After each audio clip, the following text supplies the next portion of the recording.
ప్రార్థన చేసినందుకు మరి మనోహర్ పదవికి క్రీస్తుపేట వందనాలు చెల్లించుకుంటున్నాం. పాఠాన్ని ప్రారంభించుకున్న పిల్లరా, రాసుకోండి పాఠం పేరుని. బీబీటీఎస్ థర్డ్ ఇయర్ లో పాఠం,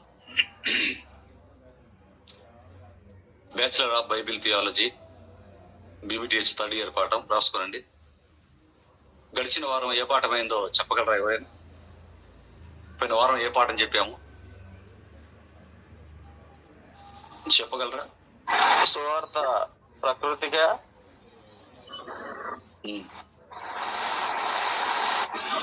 మనుషులక.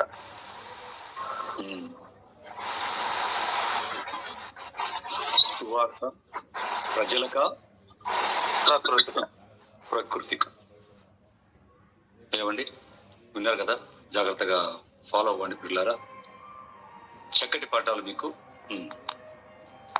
ఈ వారం కూడా మరొక ఉన్నతమైనటువంటి చక్కటి పాఠాన్ని ఆలోచిద్దాం. రాసుకోనండి పాఠం పేరు, మంత్రాలు, దయ్యాలు, క్షుద్ర శక్తులు, చేతబడులు నేటి కాలంలో ఉన్నాయా? Question mark. మంత్రాలు, దయ్యాలు, క్షుద్ర శక్తులు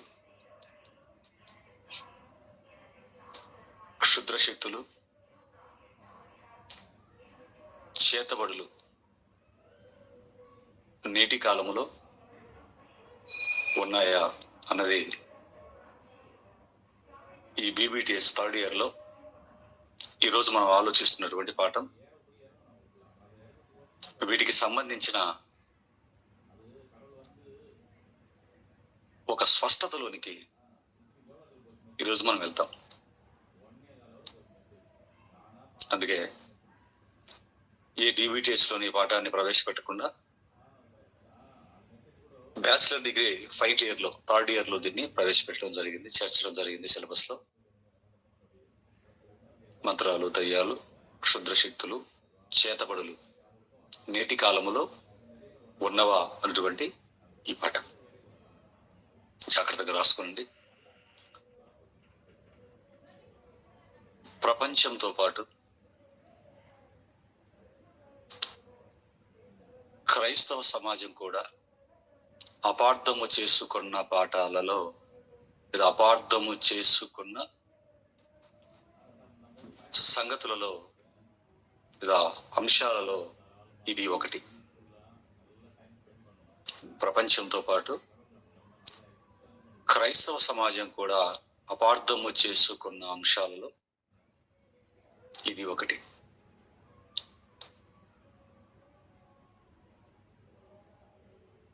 అందుకనే దీనిని ఒక పాఠంగా పెట్టి అపార్థపు స్థితి నుంచి అర్థవంతమైన స్థితిలోనికి లేదా వాస్తవ స్థితిలోనికి దేవుని పిల్లలైన మిమ్మల్ని చేర్చి అసత్యంలో నుంచి సత్యంలోనికి నడిపించాలన్నటువంటి, అపోహలను తొలగించాలన్న ఆలోచనతోనే దీన్ని ఒక పాఠంగా పెట్టడం జరిగింది. దేవుని పిల్లలారా, బైబిల్ అనేది మనుషుల జ్ఞానంతో వ్రాయబడిన పుస్తకం కాదు. బైబిల్ అనేది మనుషుల జ్ఞానంతో వ్రాయబడిన పుస్తకం కాదు. మేధావుల ఆలోచనలు కానీ, మేధావుల మేధస్సు కానీ బైబిల్లో లేదు. పరలోకమందున్న దేవుడు, పరలోకమందున్న దేవుడు తన జ్ఞానాన్ని పరిశుద్ధ ప్రవక్తల చేత, ఆత్మపూర్ణులైన అపోస్తుల చేత తన మహాజ్ఞానాన్ని ఇందులో వ్రాయించాడు. ఆలోచించండి దేవుని పిల్లలారా. అంటే ఇందులో ఉన్న ప్రతి మాట అది దేవుడిది. మనిషి మాటలకు ఇందులో చోటు లేదు. రెఫరెన్స్ చెప్పినప్పుడు రెఫరెన్స్ అయితే ఏమండి, నేను కొంచెం లేట్ వచ్చాను. రెఫరెన్స్ చెప్తాను. రెఫరెన్స్ పాఠం పేరు, రెఫరెన్స్ ఇంకా చెప్పలేదు లేండి. పాఠం పేరు రాసుకోండి. దయ్యాలు లేదా మంత్రాలు, దయ్యాలు, క్షుద్రశక్తులు, చేతబడులు నేటి కాలంలో ఉన్నవా లేదా నేటి కాలంలో ఉన్నాయా అనేది ఈరోజు పాఠం అండి. మంత్రాలు, దయ్యాలు, అందుకే కరెక్ట్గా మీరు 8కి స్టార్ట్ అవ్వండి, చక్కగా ఉంటుంది, మీకు ఇబ్బంది లేదు.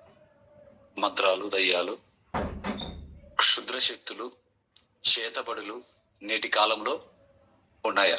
కాస్త మీరు మనసు పెట్టి ఓపిక చేసుకుని విన్నారంటే చక్కగా మీకు ఒక స్వస్థత, అద్భుతమైన స్వస్థత ఈ పాఠంలో మీకు వస్తుంది. ఈ పాఠం విన్న తర్వాత ఒక గుండె ధైర్యం అనేది, అప్పటి వరకు ఉన్నటువంటి మీ భయం అంతా తొలగిపోయి ఒక ధైర్యం అనేది, ఎంత చీకటిలోనైనా ఒంటరిగా సమాధులలోకైనా అర్ధరాత్రి 12 గంటలైనా, అది సమాధులైనా, హిందూ సమాధులైనా, ముస్లిం సమాధులైనా, క్రైస్తవ సమాధులైనా, ఏ చీకటి ప్రదేశానికైనా సరే ధైర్యంగా వెళ్ళి రాగల ధైర్యం, ఎక్కడైనా ఒంటరిగా పడుకొని నిద్రపోగలిగినటువంటి మనోనిబ్బరం దేవుడి పిల్లలైన మగవారికే కాదు, స్త్రీలకు సైతం తప్పనిసరిగా వస్తుంది బిడ్డలారా. అందుకే జాగ్రత్తగా ఒక గంట సేపు మీ మనస్సును పెట్టి, మీ చెవులు రిక్కించి జాగ్రత్తగా మీరు వినగలిగితే ఒక అద్భుతమైన స్పష్టత మీకు బైబిల్ నుంచి నేను ఈరోజు ఇవ్వగలుగుతాను. కాబట్టి బైబిల్లో ఉన్న ప్రతి మాట అది దేవునిది పిల్లారా. అయితే ఈ జ్ఞానాన్ని దేవుడు రాయించిన భావాన్ని బట్టి, భాషను బట్టి జాగ్రత్తగా మనం విభజించుకోవాలి. లేదంటే చాలా ప్రమాదం. వాక్యాన్ని మనం అపార్థం చేసుకుంటాం. అర్థం కంటే బైబిల్ని అపార్థం చేసుకునే అవకాశాలే ఎక్కువగా ఉంటాయి బైబిల్ దగ్గర మనం జాగ్రత్తగా లేకపోతే. ఆలోచించండి దేవుని పిల్లారా. మంత్రాలు, దయ్యాలు, క్షుద్రశక్తులు, చేతబడులు, వీటి గురించి సమాజంలో ఎన్నో అపోహలు ఉన్నాయి. మంత్రాల గురించి, దయ్యాల గురించి, క్షుద్రశక్తుల గురించి, బాణామతులు, పీడలు అని రకరకాలుగా వీటి గురించి సమాజంలో ఎన్నో అపోహలు ఉన్నాయి. అభివృద్ధి చెందిన ప్రాంతాల కంటే వెనుకబడిన ప్రాంతాలలో, ముఖ్యంగా తెలంగాణ, ఒరిస్సా, అస్సాం మొదలైనటువంటి రాష్ట్రాలలో, అలాగే అభివృద్ధి చెందిన రాష్ట్రాల్లో కూడా, వెనుకబడినటువంటి జిల్లాలలో కూడా, అభివృద్ధి చెందిన రాష్ట్రాలు అయినప్పటికీ వెనుకబడిన జిల్లాలలో కూడా మరి వీటి ప్రభావం ఎక్కువగా ఉంటుందండి. వీటి ప్రభావం చాలా ఎక్కువ ఉంటుంది. అక్కడ చేతబడులని, క్షుద్ర శక్తులని నమ్ముతుంటారు. ఇక దయ్యాల విషయానికి వస్తే మరణించిన వారు దయ్యాలుగా మారుతున్నారు అన్నటువంటి ఈ నమ్మకం ఈ భూమి మీద ప్రతి దేశంలో ఉంది. మరణించిన తర్వాత దయ్యాలుగా మారతారు అన్నటువంటి ఈ నమ్మకం ఈ భూమి మీద ప్రపంచ దేశాలన్నింటిలో ఉందండి. ఎందుకంటే దీన్ని ప్రపంచమంతా నమ్ముతుంది. మరణించిన వారు దయ్యాలుగా మారి భూమి మీదికి వస్తారు అని అంతా నమ్ముతున్నారు. చదువుకున్న వాళ్ళు నమ్ముతున్నారు, చదువుకొనని దేశాలు నమ్ముతున్నాయి, చదువుకున్న దేశాలు నమ్ముతున్నాయి. ఆలోచించిన దేవుని ఇక క్షుద్ర శక్తుల్ని ఆవాహన చేసుకున్న వారు చేతబడులు చేసి మనుషులను చంపగలరు అన్నటువంటి నమ్మకాలు కూడా ప్రపంచంలో ప్రతి దేశంలో ఉన్నాయి. అంటే క్షుద్ర శక్తులను ఆవాహన చేసుకొని బలవంతులైన వారు చేతబడులు బాణామతులు చేసి మనుషులను చంపగలరు అన్నటువంటి నమ్మకాలు కూడా ప్రపంచంలో ప్రతి దేశంలో ఉన్నాయండి. ఉదాహరణకి మీకు అమెరికా దేశానికి చెందిన మైకేల్ జాక్సన్ గురించి మీకు తెలుసు. కొన్ని వందల కోట్ల రూపాయలు ఈ చేతబడుల కోసం, తన శత్రువులను చేతబడులు చేసి చంపడం కోసం ఖర్చు పెట్టాడన్న సంగతి న్యూస్ లో మనం అందరం విన్నాం. అమెరికా దేశంలో Michael Jackson world famous pop singer, number 1 top pop సింగరే దీన్ని నమ్మి కొన్ని వందల కోట్లు స్టీవెన్ స్టీల్బర్గ్ కానివ్వండి, మరికొంతమంది తన శత్రువులైన వారిని చంపించడానికి ఖర్చు చేసిన వార్తలు అతను మరణించినప్పుడు ప్రతి ఛానల్లో చెప్పడం మన చెవులతో మనం విన్నాం. అందుకేనండి ఇలాంటి నమ్మకాలు ప్రపంచంలో వారు వీరు అని కాకుండా ప్రతి దేశంలో ప్రతి ఒక్కరిలో ఉండటం మనం చూస్తున్నాం. మరి దేవుని పిల్లలారా, ఇలాంటి నమ్మకాలు ఉన్న సమాజంలో మనం నివసిస్తున్నాం. ఏమండి, ఇక కొసమెరుపు ఏంటంటే దేవుణ్ణి లేదా వాక్యం తెలియని వారు, బైబిల్ తెలియని వారిలో ఈ నమ్మకాలు ఉన్నాయంటే ఏదోలే అనుకోవచ్చు. కానీ బైబిల్ను పట్టుకున్న క్రైస్తవులలో కూడా ఈ నమ్మకాలు ఉండటం నిజంగా కొసమెరుపండి. ఆశ్చర్యపోయే సంగతి మాట, నిజంగా ఆశ్చర్యాన్ని కలిగించే సందర్భం ఇది. మీరు ఎలా చెప్పగలరండి అంటారా? క్రైస్తవ పోస్టర్స్లలో, ఆ మీటింగ్ పోస్టర్స్లలో ఆ సభలు అని పేరు పెట్టి ఆ కింద ఇస్తుంటాడు. దయ్యముల చేత, చేతబడుల చేత,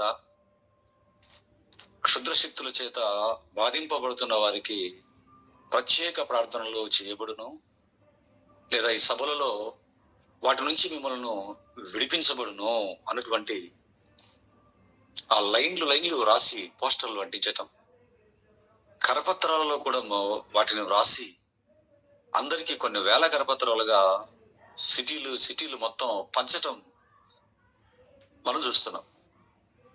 ఆలోచించండి దేవుని పిల్లారా. అంటే క్రైస్తవులు కూడా మీకు దయ్యాలు పడితే మేము వదలగొడతామని,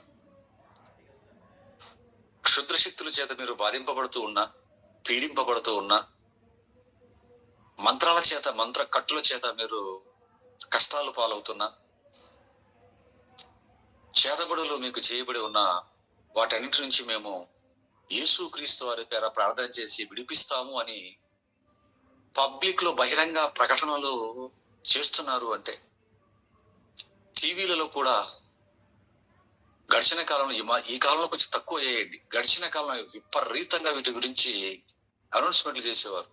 దయ్యముల చేత బాధింపబడుతున్నారా, క్షుద్రశక్తుల చేత పీడింపబడుతున్నారా, మంత్రాల చేత మీరు అల్లకల్లం అయిపోతున్నారా, ఏమండి, ఇలాగా ఎన్నో అనౌన్స్మెంట్లు క్రైస్తవ సమాజం కూడా చేయటం మనం చూసాం. దేవుని పిల్లారా, అంటే క్రైస్తవులలో కూడా ఈ నమ్మకాలు బలంగా ఉన్నాయని మనకు అర్థమవుతుంది. మరి ఇలాంటి పరిస్థితులలో అన్యజనులు ఏవైతే నమ్ముతున్నారో, బైబిల్ పట్టుకున్న క్రైస్తవులు కూడా అవే నమ్ముతున్నటువంటి ఇలాంటి పరిస్థితులలో మరి దీని గురించి బైబిల్ ఏం చెప్పింది, దీని గురించి బైబిల్ ఏమని బోధిస్తోంది, ఇవి మనకు కావాలి పిల్లారా. ఎందుకంటే మనవారు కూడా చెబుతున్నట్లుగా వీటిని స్వీకరించాలా, విస్మరించాలా? ఆలోచించండి. వీటిని నమ్మాలా వద్దా? అసలు వీటి గురించి బైబిల్లో దేవుడు ఏం రాయించాడు అన్నది మనకు కావాలి. ఎందుకంటే దేవుని పిల్లారా, ఈ మూఢనమ్మకాలలో పడి అనేకులు ప్రాణాలు ఇప్పటికే పోగొట్టుకున్నారు. హైందవులలో అయితే మరి ఇలాంటివి వచ్చినప్పుడు పీడ తగులుకుంది అని, చేతబడులు చేయబడ్డాయి, లేదా దయ్యము దొందుకుంది, ఆవహించింది అని వేపమండలతో కొట్టి, రకరకాలైన వాటితో కొట్టి హింసించి బలంగా దెబ్బలు కొట్టినప్పుడు చనిపోయిన వారు చాలా మంది ఉన్నారు. ఆ పూజల లేదా ఆ మంత్రగాల దెబ్బలకి. క్రైస్తవ సమాజంలో కూడా ఇలాంటివి జరిగాయి. క్రైస్తవుల్లో కూడా ఏవైనా కుదరని రోగాలు వచ్చినప్పుడు, ఏవైనా జబ్బులు ఏవైనా వచ్చినప్పుడు క్రైస్తవులలో సేవకులు, పాస్టర్లు అనేవారు కూడా ప్రార్థనలు చేసి వీటిని మేము తగ్గిస్తాం, దేవుడికి అసాధ్యమైనది ఏది లేదు గనక చర్చిలో పెట్టండి, వారం ప్రార్థిస్తాం, లేదా 2 వారాలు ప్రార్థిస్తాం, లేదా 3 వారాలు ప్రార్థిస్తే దేవుడు తప్పనిసరిగా దీన్ని తీసివేస్తాడు అని చెప్పి ఆయిల్ రాసి ప్రార్థిస్తాము అని చెప్పి చర్చిల్లో వారాలు పెట్టి ప్రార్థనల పేరుతో కూర్చుండబెట్టి ప్రాణాలు పోయేటట్టుగా చేసి వాటికి కారకులై అటువంటి పాస్టర్లని, పాస్టమ్మ గారిని ఇద్దరిని తీసుకొని వచ్చి చెట్టు కట్టేసి కొట్టిన సందర్భాలు కూడా ఎన్నో టీవీ న్యూస్ లో విన్నాం, న్యూస్ పేపర్లలో కూడా మనం చదివాం. ముస్లిం సహోదరులలో కూడా ఇది బలంగానే ఉంది నమ్మకం. తాయెత్తులు కట్టించటం, విభూదులు పూయటం, వారు కూడా దయ్యాలను వదలగొడతారని చెప్పటం, గీతలు గీయటం, వాటిల్లో కూర్చోబెట్టడం, వెంట్రుకలు పట్టుకొని కొట్టడం. వారు వీరు అని కాకుండా ప్రతి వర్గంలో ఇటువంటి నమ్మకాలు ఉన్నాయి. మరి ఇటువంటి సందర్భంలో ఈ దయ్యాల గురించి, క్షుద్రశక్తుల గురించి, చేతబడుల గురించి బైబిల్ ఏం చెప్పింది అని ఆలోచించే ముందు మరి సమాజంలో దయ్యాల గురించిన అవగాహన ఎలా ఉంది అని మనం ఆలోచిస్తే, ఈ ప్రపంచ సమాజంలో ఈ దయ్యాలను గురించినటువంటి అవగాహన ఎలా ఉంది అని మనం ఆలోచిస్తే పిల్లరా, మనుషులు మరణిస్తే దయ్యాలుగా మారతారు అని బలమైన నమ్మకాలలో ఈ ప్రపంచం ఉంది. ఇంతవరకు ఎవరు ఈ దయ్యాలుగా మారతారు అంటే, కోరికలు తీరకుండా ఎవరైనా మరణించినట్లయితే తీరని కోరికలతో మరణించారు గనుక వారు దయ్యాలుగా మారతారు అని ఒక నమ్మకం. రెండవది, పగతో ఎవరైనా మరణిస్తే, తీరని పగతో ఎవరైనా మరణిస్తే ఆ పగ తీర్చుకోవటానికి ఆ మరణించిన వారు దయ్యాలుగా మారి వస్తారు అని మరో నమ్మకం. ఇది కాకుండా ఇంకో నమ్మకం కూడా మూడవదిగా ఉంది. అదేంటంటే, ఆయుష్ తీరక మరణిస్తే అంటే బలవన్మరణాలు అంటారు కదా, సూసైడ్ అంటారు. ఆత్మహత్యలు. ఆయుష్ ఇంకా ఉంటుంది, దేవుడిచ్చిన ఆయుష్ ఉంటుంది, మరణం రాదు.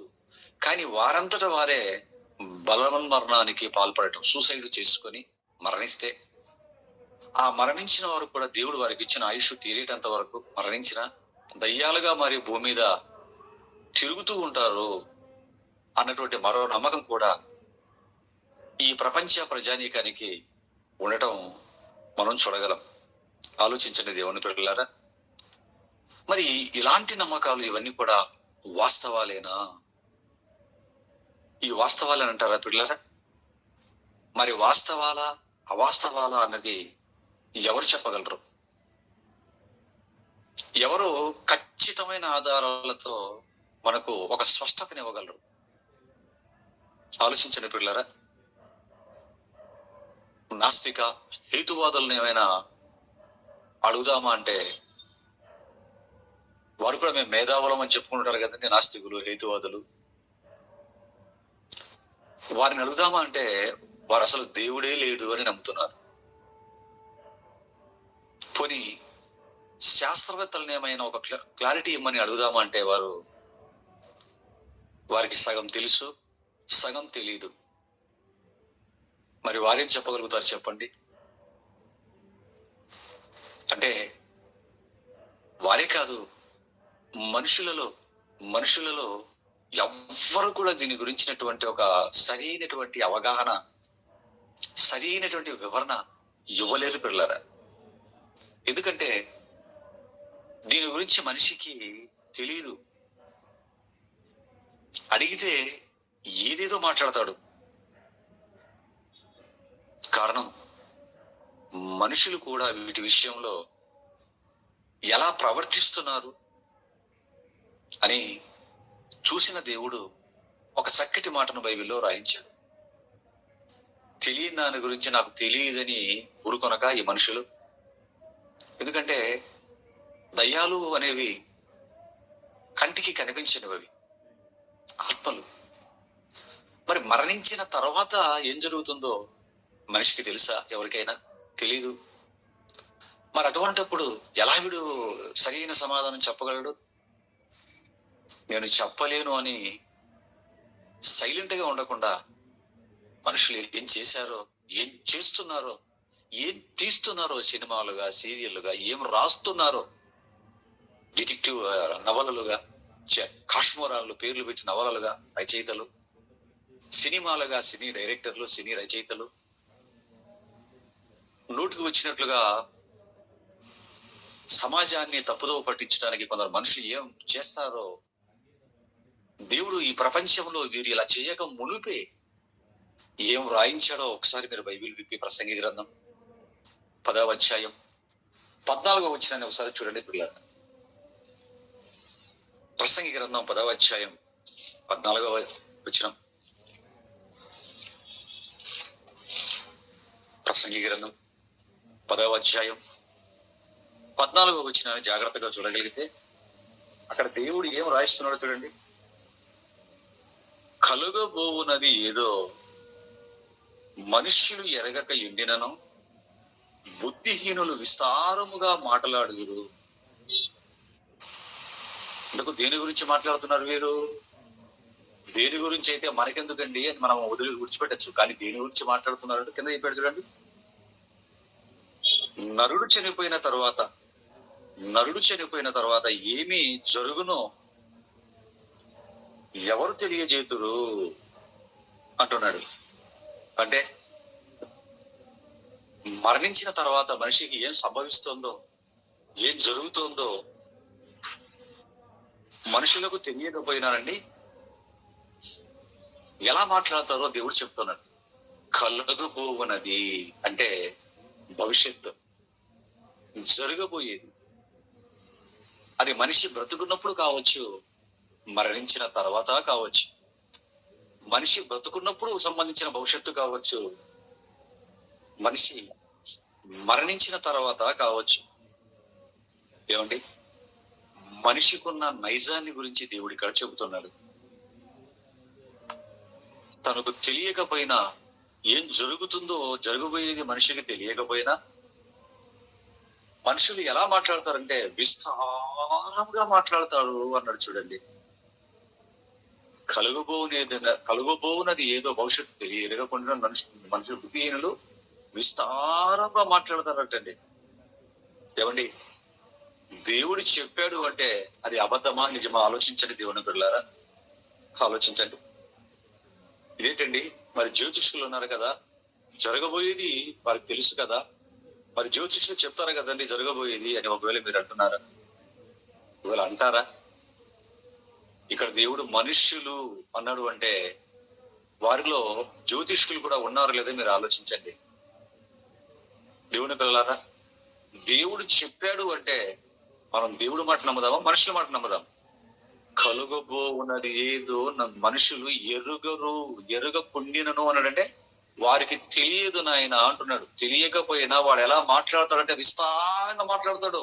ఆ మాట్లాడేటప్పుడు వాడు రాసుకున్న విభూతులు, ఆ నామాలు, వాడు వేసుకున్నటువంటి ఆ యొక్క రుద్రాక్ష మాలలు, మెడలో వేసుకున్న రుద్రాక్ష మాలలు, గీసుకున్నటువంటి ఆ తెల్లటి నామాలు, ఆ కాషాయ వస్త్రాలు, వేసుకున్న జడ లేకపోతే కుప్పు పెద్దది కట్టుకోవటం, ఇంటింత బొట్లు పెట్టుకోవటం, ఆ గెటప్ అంతా చేతిలో మరేదో పట్టుకోవటం, ఆ గెటప్ అంతా చూసి నువ్వేదో బెంబెలెత్తిపోకునైనా వాడికి ఏం తెలియదు. వాడికి ప్రపంచంలో ఏ అవతారం ఎత్తినా, వాడు బైబిల్ పట్టుకున్నా, ఖురాను పట్టుకున్నా, మరేవో మంత్రపు పుస్తకాలు పట్టుకున్న వాడు ఏది చేసినా కలుగబోవున్నది ఏదో మనుషులు ఎరగక ఉండినను వాడు విస్తారంగా మాట్లాడినా వాడు మాటల్లో వాస్తవం లేదు, వాడికి తెలియదు నాయన అని దేవుడు అభయమిస్తున్నాడు. ఇక్కడ ఏ క్షణం ఏం జరుగుతుందో మనుషుల్లో ఎవరికి తెలియదు అన్నాడు.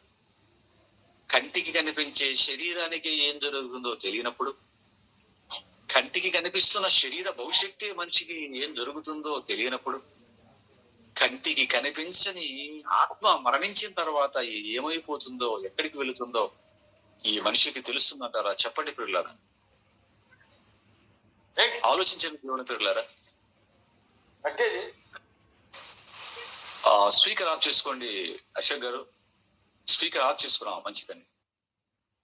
కంటికి కనిపించే శరీరం గురించే వీడికి తెలియనప్పుడు కంటికి కనిపించిన ఆత్మ ఎక్కడికి వెళ్ళిపోతుందో వీడికి తెలుసు అంటారా? చెప్పండి పిల్లలారా, తెలియదండి. అందుకే దేవుడు ఏం చెప్తున్నాడు, మనుషులు ఎరగక ఉండినను అన్నాడు చూడండి. ఏమండి, మరి దేవుడు ఏమైనా ఎక్కడైనా చెప్పాడా? మరణించిన మనిషి లేదా మనిషి మరణిస్తే వాడు దయ్యంగా మారతాడు నాయనా అని దేవుడు బైబిల్లో ఎక్కడైనా వ్రాయించాడా అని 66 పుస్తకాలని మనం జాగ్రత్తగా పరిశీలిస్తేనండి, మనిషి మరణిస్తే దయ్యంగా మారతాడు అని బైబిల్లో ఎక్కడే కానీ దేవుడు రాయించలేదండి. ఒక మనిషి మరణిస్తే మరణించిన మనిషి దయ్యంగా మారతాడని గాని, దయ్యముగా మారి భూమి మీదకి వస్తాడని గాని, దయ్యముగా మారి మరో మనిషికి పడతాడని గాని, ఏమండి ఇలాంటి మాటలు ఎక్కడే గాని బైబిల్లో మనకు కనిపించవు పిల్లలు.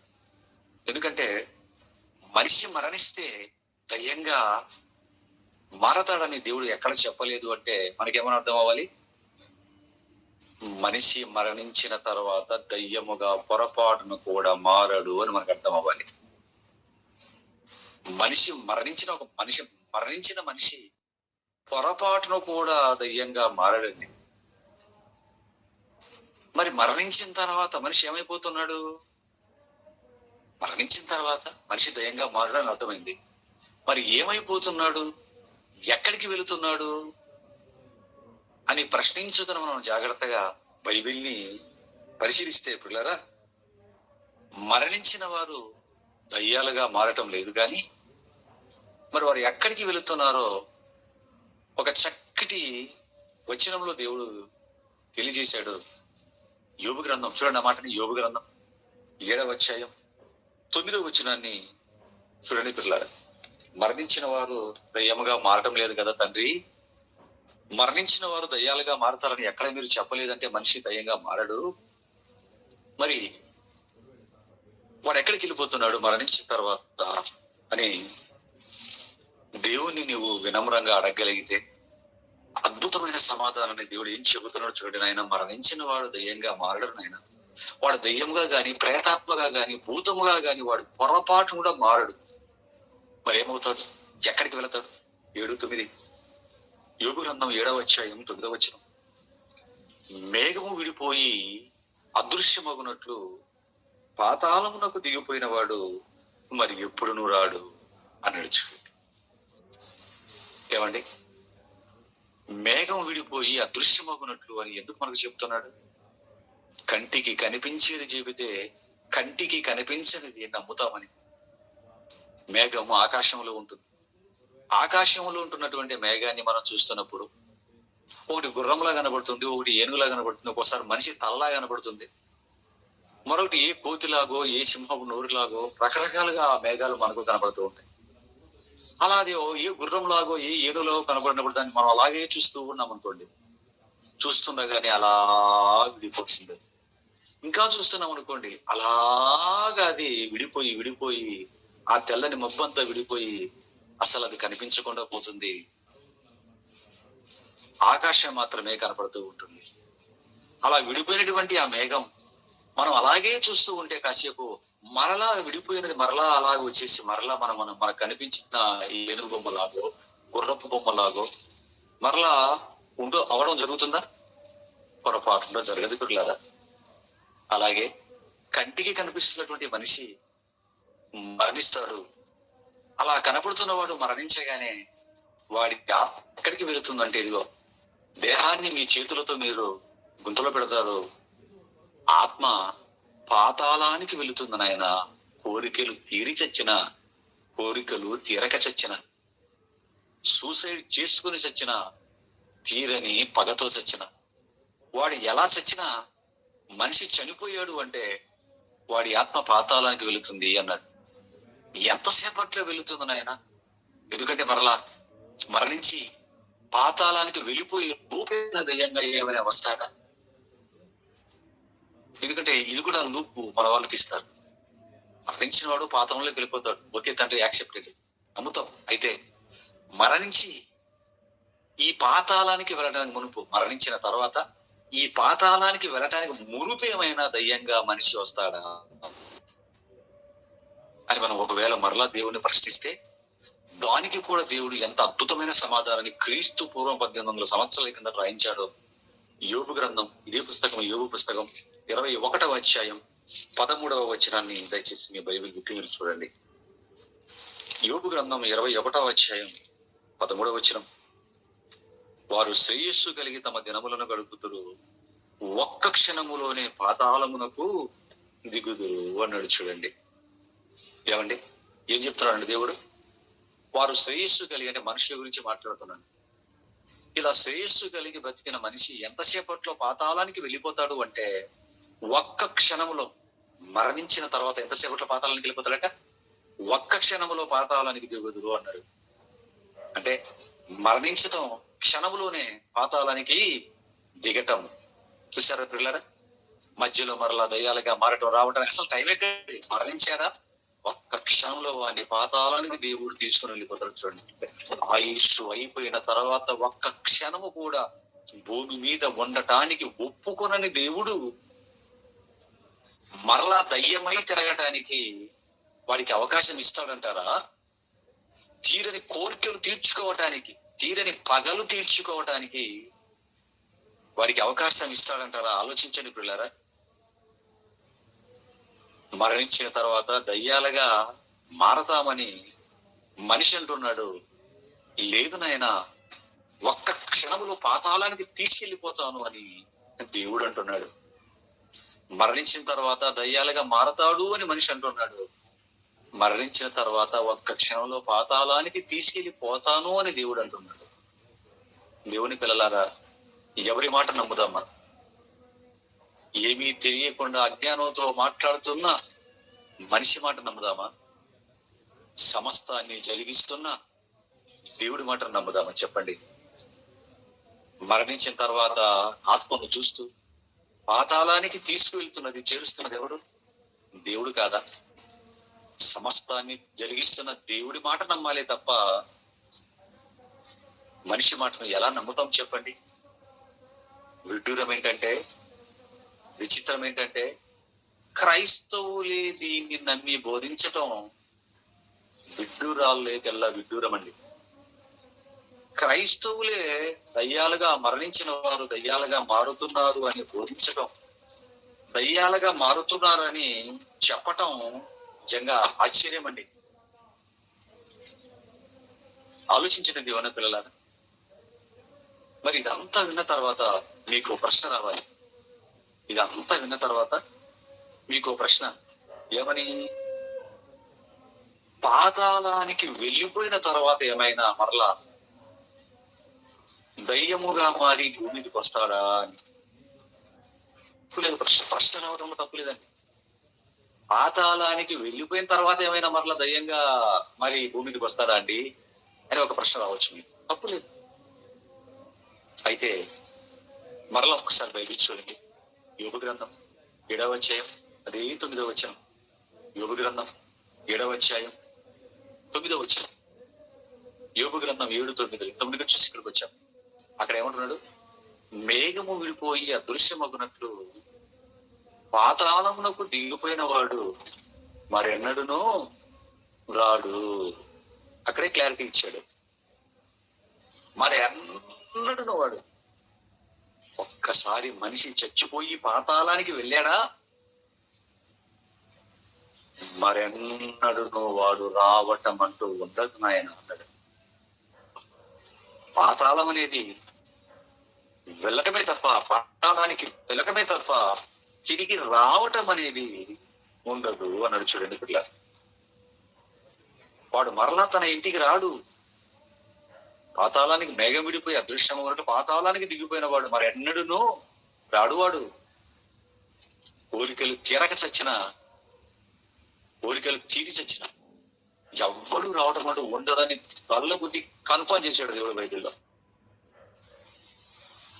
దేవుడు కన్ఫర్మ్ చేస్తుంటే అంటే మరణించిన తర్వాత ఒక క్షణంలో పాతాళం వెళ్ళిపోతాడు. అలా పాతాళం వెళ్ళిపోయిన మళ్ళా ఎప్పుడు వాడు రాడునైనా అని దేవుడు చెబుతుంటే ఈడేమంటున్నాడు? మా పక్కింటి ఆవిడ చచ్చిపోయి అది ఆ పెట్టకూడదు కూర్చుందండి అంటాడు. మా పక్కింటి ఆవిడ చనిపోయింది, రాత్రి నేను ఇలా చూసరికి ఆ పెట్టకూడదు మీద కాంపౌండ్ వాళ్ళ మీద కూర్చొని ఉందండి, నేను చూశానండి అంటాడు. ఆలోచించాను. అందుకే చచ్చిపోయిన ఇంట్లో చూడండి, ఒక ఇంట్లో మనిషి చచ్చిపోయాడు అనుకోండి, ఆ చచ్చిపోయి బూట్స్ ఇచ్చిన తర్వాత ఆ చుట్టుపక్కలకి వెళ్ళడానికి కూడా మనుషులు భయపడతారండి. వారి ఇంటి దగ్గరికి వెళ్ళరు. నైట్ టైమ్స్ అక్కడ దొంగలు అక్కడ పిన్ డ్రాప్ సైలెన్స్ అంటాడు చూడండి. అలాగా అసలు 10 రోజుల వరకు ఆ ప్రాంతంలో ఎవరు ఎగరండి. ఆలోచించండి దేవుని పిల్లరా. మరి కోరికలు తీరకుండా చచ్చిన వారు దయ్యాలుగా మారారు అంటే, కోరికలు తీరక చచ్చిన వారు దయ్యాలుగా మారుతున్నారు అంటే అటువంటి వారికి ఒక కౌంటర్ ఏమంటారా? చస్తున్న వారందరూ కోరికలు తీరే చేస్తున్నారంటారా? ఈ కౌంటర్ అర్థమైందండి. కోరికలు తీరక మరణించిన వారు దయ్యాలుగా మారుతున్నారు అంటే మరి చస్తున్న వారందరూ కూడా కోరికలు తీరే చేస్తున్నారా? చూసారు వాళ్ళ అంటారు ఎప్పుడైనా మీరు? నాకు ఇక ఏ కోరికలు లేవండి, నేను హ్యాపీగా చచ్చిపోతానండి, చచ్చిపోయినా నాకు ఏ ప్రాబ్లం లేదండి అన్న వాళ్ళని ఎవరైనా చూసారా మీరు? 90 సంవత్సరాల ముసలమ్మ కూడా, 90 సంవత్సరాల ముసలాయన కూడా నన్ను ఏదో ఒకలాగా బ్రతికించండి రా అని తాపత్రయపడటం చూసామే తప్ప హాస్పిటల్స్ లో చిన్నోడా బతికించుకోరా, పెద్దోడా బతికించుకోవడానికి గజగజ వణికిన వాళ్ళని చూసాము తప్ప పోతే పోయింది లేరా, వదిలేయండి రా, మీరు మాత్రం హ్యాపీగా ఉన్నాను రా, నేనెందుకు బ్రతకాలి రా, అన్ని తీరిపోయే కోరికలు నాకేముంది నాయన, ఇక నేను వెళ్ళిపోతానులే అన్న వాళ్ళని ఎవరైనా చూసారా మీరు? ఈ లెక్కన కోరికలు తీరకుండా మరణించిన వారు దయ్యాలుగా మారతారని చెబుతున్న బుద్ధిహీనపు మాటల ప్రకారం ఇప్పుడు చచ్చిపోయిన వారు అందరూ కోరికలు తీరక చచ్చిపోతున్నప్పుడు ఇప్పుడు చచ్చిన వీళ్ళందరూ కూడా ఏమవ్వాలి? ఇప్పుడు దయ్యాలుగా మారాలి. అంటే ఇప్పుడు భూమి మీద దయ్యాలు ఎక్కువ ఉన్నారా, మనుషులు ఎక్కువ ఉన్నారా? ఎందుకంటే చచ్చిన వాళ్ళు ఎక్కువ ఉన్నారా, బతుకున్న వాళ్ళు ఎక్కువ ఉన్నారా? చచ్చిన వాళ్ళు కుప్పలు తెప్పలే కోట్ల సంఖ్యలో, 100 కోట్ల సంఖ్యలో ఉన్నారు. మన ఇంట్లో 800 కోట్ల మంది ఉన్నాం గట్టిగా పిండితే భూమి మీద. అంటే ఇప్పుడు భూమి మీద మనుషులు ఎక్కువ మంది ఉండాలా, మనుషుల కంటే డబల్ త్రిబుల్ దయ్యాలు ఉండాలా? ఆలోచించిన దేవుని పిల్లలారా. అంటే బేస్లెస్ మాటలు ఇవన్నీ కూడా. ఇలాంటి బేస్లెస్ మాటలు మరి ఎలాగా ఈ ప్రపంచం మీదికి వచ్చే, సమాజంలోకి వచ్చాయని మనం జాగ్రత్తగా ఆలోచిస్తే, ఈ దయ్యాలు మరి మేము చూసామండి దయ్యాలను అని చెబుతున్న వారు దేనిని బట్టి చెబుతున్నారు? ఎందుకంటే వారి మాటలు నమ్మి చాలా మంది దయ్యాలు నమ్మారు. అదే తాకైంది. మరి దయ్యాలు ఉన్నాయి మేము చూసామని చెప్తున్నారు, దేనిని బట్టి చూశారు అని జాగ్రత్తగా మనం ఆలోచించగలిగితే పిల్లరా, కొన్ని సందర్భాల్లో, 2-3 సందర్భాలు మీ ముందు తీసుకొస్తాను, మీరు కూడా ఆలోచించండి. ఒకసారి ఇద్దరు అన్నదమ్ములు తోట దగ్గర కాపలా పడుకోవడానికి పొలం దగ్గరికి వెళ్ళారు. వెళ్ళగానే అలా పడుకున్నారు ఇద్దరు తినేసి. ఈలోపు వారిలో ఒకడికి కడుపులో గుడుగుడలాడింది. ఆ చెంబు తీసుకుని పక్కకి వెళ్ళాడు. అలా వాడు పక్కకు వెళ్ళటం వీడు చూడలేదు, వీడు తెలియదు, ఈ నిద్రపోతున్నాడు. ఈలోపు ఏదో వీడికి మెలగ వచ్చింది. వాడు పని ముగించుకుని వాడు వస్తున్నాడు. ఏమండి, వాడు అక్కడ నడుచుకుంటూ వస్తున్నాడు. వీడు మంచం మీద లేచి కూర్చొని, మంచం మీద పడుకున్నాడు, లేచి వాడిని చూశాడు. వాడిని చూడగానే వీడిని చూసి వాడటు పరిగెట్టాడు, వాడిని చూసి వీడు ఇటు పరిగెట్టాడు. ఏంటి, అక్కడ నడుస్తూ వస్తున్న దయ్యం అనుకుని వీడు అనుకున్నాడు, ఇక్కడ నిలబడింది దయ్యం అనుకుని వాడు అనుకున్నాడు. మా అన్న పడుకున్నాడు కదా, దయ్యం వచ్చి మా మంచాల దగ్గర నిలబడింది అనుకుని వాడు అటు పరిగెట్టాడు, ఇటు పరిగెట్టాడండి. ఊర్లోకి వచ్చి ఏం చెప్తారు వీళ్ళిద్దరు కూడా, మా పొలం దగ్గర దయ్యం ఉంది, నేను చూశాను అని చెప్తాడు. అలాగే ఒక 60 సంవత్సరాల కింద జరిగిన సంఘటన కూడా చెప్తున్నాను. ఆ కాలంలోనండి ఈ మిక్సీలు, ఈ గ్రైండర్లు అందరిలో రోడ్లు ఉండేవి కావాలండి. ముఖ్యంగా పల్లెల్లో ఆ ఊరికి అంతటి కలిపి ఊరి మధ్యలో ఒక రోలు ఉండేది. అందరు అక్కడికి వెళ్ళి దంచుకొని వచ్చేవారు, ఉప్పు కొడాలు దంచుకోవడం. నైట్ మరి ఏం అవసరం వచ్చిందో ఏమో, ఒక ఆవిడ వెళ్ళిపోయేదో దంచుకోవాల్సిన అవసరం వచ్చింది. పిల్లవాడికి బాగలేక ఏదైనా సొంటి దంచుకోవడానికి వెళ్ళిందో, లేకపోతే మరే దంచుకోవడానికి వెళ్ళి మనకు తెలియదు. వెళ్ళిపోయి ఏదో ఆవిడ దంచుకుంటుందండి ఆ రోడ్లో. ఈ లోపు ఎవడో మరి పక్క ఊరికి వెళ్ళాడో, సినిమాకి వెళ్ళాడో, ఎక్కడికి వెళ్ళాడో తెలియదు. వాడు అలా నడుచుకుంటూ వస్తున్నాడు మార్గంలో. ఊరి దగ్గరికి రాగానే, అలా ఊర్లోకి ప్రవేశించగానే రోడ్డు దగ్గర దంచుతాను ఈవిడ చూసి అలా నిలబడ్డాడు. వాడు నిలబడిన వాడిని ఈవిడ చూసింది. అంతే, ఇంకా వాడు అటు పరిగెట్టాడు, ఈవిడ ఇటు పరిగెట్టింది. ఏమండి, ఈవిడిలో 10 మందిని తీసుకుని వచ్చింది, వాడిలో 10 మంది తీసుకుని వచ్చాడు. ఏంటి విషయం అంటే, అక్కడ దయ్యం రోల్ దగ్గర కూర్చోండి, అక్కడ ఒక దయ్యం ఉంది. ఏమండి, దయ్యాన్ని చూసాము, దయ్యం ఉంది అని చెబుతున్న వారందరూ కూడా ఇలాంటి సంఘటనలు బట్టి చెప్పారే తప్ప, నిజంగా దయ్యాన్ని చూసిన ఎవడైనా భూమి మీద ఉన్నాడంటారా? ఆలోచించండి. దయ్యం అనేది ఆత్మ. దయ్యం అంటే ఆత్మ. ఆత్మ కంటికి కనిపించదు. ఆత్మ కంటికి కనిపించదు పిల్లరా, ఎవరికి కనిపించదు. ప్రపంచంలో ఎవరికి కనిపించదండి. ఈ కంటికి కనిపించేది కాదు ఆత్మ అనేది. ఎవరికి కనిపించదు. కనిపించేది ఏదైనా ఉంది అంటే అది అందరికీ కనపడుతుంది. కనిపించినది ఏదైనా ఉంది అంటే ఎవరికి కనపడదు. గాలి నాకు కనిపించదు, మీకు కనిపిస్తుందా? కరెంటు నాకు కనిపించదు, మీకు కనిపిస్తుందా? పవర్ పిల్లారా, ఆలోచించండి దేవుని పిల్లారా. ఆత్మ కూడా అంతే, ఎవరికి కనిపించదు పిల్లారా. దయ్యం అంటే ఆత్మ అండి. ఆత్మ ఎవరికి కనపడుతుంది? కనిపించిన ఆత్మని కనిపించింది అని చెబుతాడు. ఎలా కనిపించింది అంటే ఇంకా కథలు చెప్తాడు. తెల్ల చీర కట్టుకున్నాను, తెల్ల బట్టలు వేసుకున్నాను. దయ్యం బట్టలు కట్టుకుంటుందని ఈడిపోయి చూశాడు. ఆత్మ బట్టలు కట్టుకుంటుందా? ఆలోచించండి దేవుని పిల్లారా. దయ్యం బట్టలు కట్టుకుని ఎవరు చూశాడు చెప్పండి. అసలు ఆత్మే కనపడుతుంది దానికి. మళ్ళా చీర కట్టుకునిలో మల్లెపూలు పెట్టుకోవటం, గాజులు వేసుకోవటం, ఇవన్నీ బుద్ధిహీనంగా మనుషులు జరగబోనేదో జరిగింది ఏదో తెలియకుండా మాట్లాడే మాటలే తప్ప వాస్తవాలు కాదు పిల్లలు. ఆలోచించండి. రియల్ గా జరిగిన ఒక సంఘటన చెప్తాను. మనిషి దయ్యానికి ఎంత భయపడిపోయాడంటే, ఎంత నమ్మకాలు ఎలా వచ్చాయో ఈ ప్రపంచంలోకి దయ్యం ఉందన్న సంఘటన. విజయనగరం మరి మీరు ఇంటిలో మీరు ఎవరైనా తెలుసో తెలియదునా తెలియదు. నేనైతే విజయనగరాన్ని బాగా చూశాను, చాలాసార్లు వెళ్ళాను. విజయనగరంలో నుండి ఆ టౌన్ లో అలా వెళ్తున్నప్పుడు అండి, టౌన్ మధ్యలో ఒక శ్మశానం ఉంటుందండి. ఇప్పుడు మధ్యలో ఏంటది, ఒకప్పుడు అది ఊరు బయట. అది ఆ ఊర్లో ఈ యవనస్తులు ఒక పందెం వేసుకున్నారండి. వారు ఏమని వేసుకున్నారంటే, ఒక 30 సంవత్సరాల కింద జరిగిన, ఒక 25-30 సంవత్సరాల కింద జరిగిన సంఘటన. పేపర్ కూడా బాగా అప్పట్లో యమగా వచ్చింది న్యూస్. మరి ఏం జరిగిందంటే, యవనస్తులు పోటీ వేసుకున్నారు. ఇదిగో ఇప్పటికి ఉందండి ఆ మర్రి చెట్టు. విజయనగరం నుంచి మీరు శ్రీకాకుళం వెళ్ళే బస్సు ఎక్కారు అనుకోండి, ఆ విజయనగరం నుంచి శ్రీకాకుళం వెళ్తున్నప్పుడు ట్రైన్ లో కనిపించదండి, బస్సు రూట్ పక్కన ఉంటుంది అది ప్రచారం. నేను అదే పనిగా చూస్తానండి, నిజమా కాదా ఇదని చూస్తే అమ్మ పెద్ద మడిచిట్టుందండి. వాళ్ళు ఏమని పందెం వేసుకున్నారంటే అప్పట్లో కరెంట్ సరిగ్గా ఉండేది కాదు. మరి ఏమని పందెం వేసుకున్నారంటే ఇదిగో మన ఊర్లో ఉన్నటువంటి ఆ శ్మశానంలోకి ఎవరైతే వెళ్ళి శ్మశానం మధ్యలో ఉన్నటువంటి ఆ మర్రి చెట్టుకి ఎవడైతే అంటే ఆ చెట్టు దగ్గరికి వెళ్ళొస్తాడో, అంటే చెట్టు దగ్గరికి వెళ్ళొస్తాడు అనడానికి రుజువేంటి? పుట్టిన అక్కడికి వెళ్ళిపోయి కాసేపు ఒక 2 గంటలు ఉండి పక్కన ఇక్కడ దాక్కొని వచ్చి నేను అక్కడికి వెళ్ళేసి వచ్చాను అంటాడు. అలా కుదరదు. ఒక సుత్తే ఒక 2 మేకులు ఇస్తాం మీకు, ఈ మేకులు తీసుకెళ్ళిపోయి సుత్తితో ఆ మేకులు కొట్టేసి రావాలి ఆ మర్రి చెట్టు. మేము ఇచ్చిన మేకులే కొట్టాలి, మన ఏ మేకులు అంటే మేకులు కాదు. ఈ మేకుల మీద ఒక రకమైన పెయింట్ వేసి ఇస్తాం, నీకు తెలియదు, ఇచ్చేటప్పుడే ఇస్తాం ఏ కలర్. ఈ 2 మేకులు తీసుకెళ్ళిపోయి దాన్ని కొట్టేసి రావాలి మర్రి చెట్టు అని చెప్పి పందెం వేసుకున్నారండి.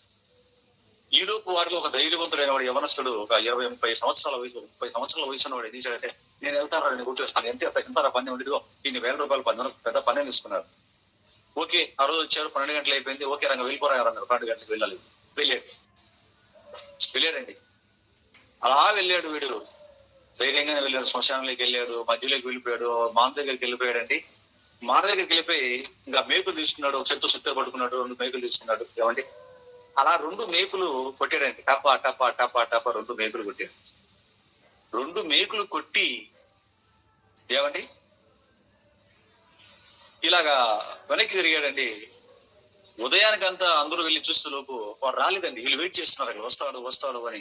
1 గంటైనా రాలేదు, 2 అయినా రాలేదు, 3 అయినా రాలేదు, తెల్లవారినా కూడా రాలేదు. అయ్యో ఏం జరిగిందిరా నాయన అని చెప్పేసి వీళ్ళందరూ భయపడిపోయారు. పదరా చూద్దామని చెప్పి మొత్తం గుంపులు వెళ్ళిపోయారండి.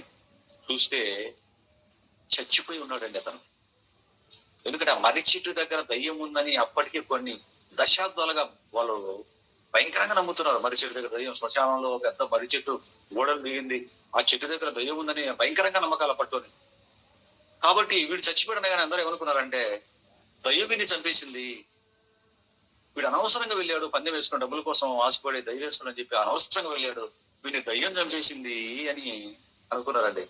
కానీ ఇప్పుడు ఇలా విచిత్రం ఏంటో తెలుసా, అసలు వాస్తవం ఏంటో తెలుసా, అక్కడ ఏం జరిగిందో తెలుసా అండి? వీడు నైట్ వాడు ఎందుకు చచ్చాడంటే దయ్యం చంపలేదండి. దయ్యం ఎక్కడుంది, ఎక్కడ అసలు మనిషి చచ్చిపోయిన వాళ్ళు అందులో ఎక్కడ ఉంటారో వీళ్ళు వచ్చి చంపడానికి. మరి ఎలా చచ్చాడు వీడు అని జాగ్రత్తగా పరిశీలిస్తే వీడు ఏం చేశాడంటే నైట్ వెళ్ళేటప్పుడు లుంగి కట్టుకొని వెళ్ళాడు. ఈ మేకు కొట్టేటప్పుడు అండి, ఆ మేకు ఎలా కొట్టాడు, చీకటి కదా, ఎలా వీడు మేకు కొట్టాడంటే వాడి లుంగికి మేకు కొట్టుకున్నాడు.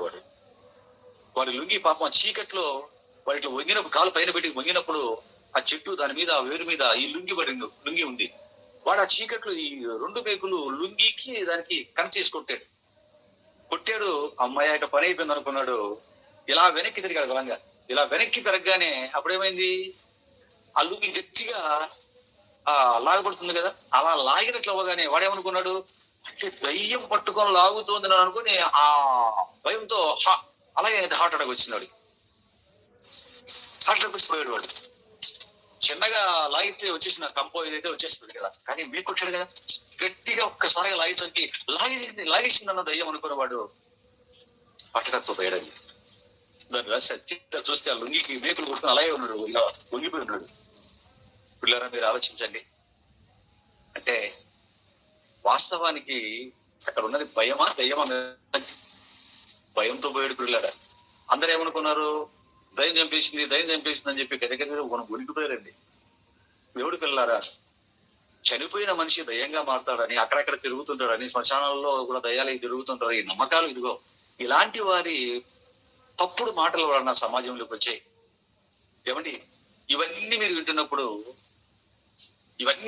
అంటే మనిషి మరణించిన తర్వాత దయ్యంగా మారడని దేవుడు చెప్పిన మాటలు వింటున్నప్పుడు, మనిషి దయ్యంగా మారినప్పుడు, మరి అటువంటిప్పుడు మనిషికి ఎలా పడతాడు? దయ్యంగానే మారినప్పుడు మరో మనిషికి దయ్యంగా ఎలా పడతాడు?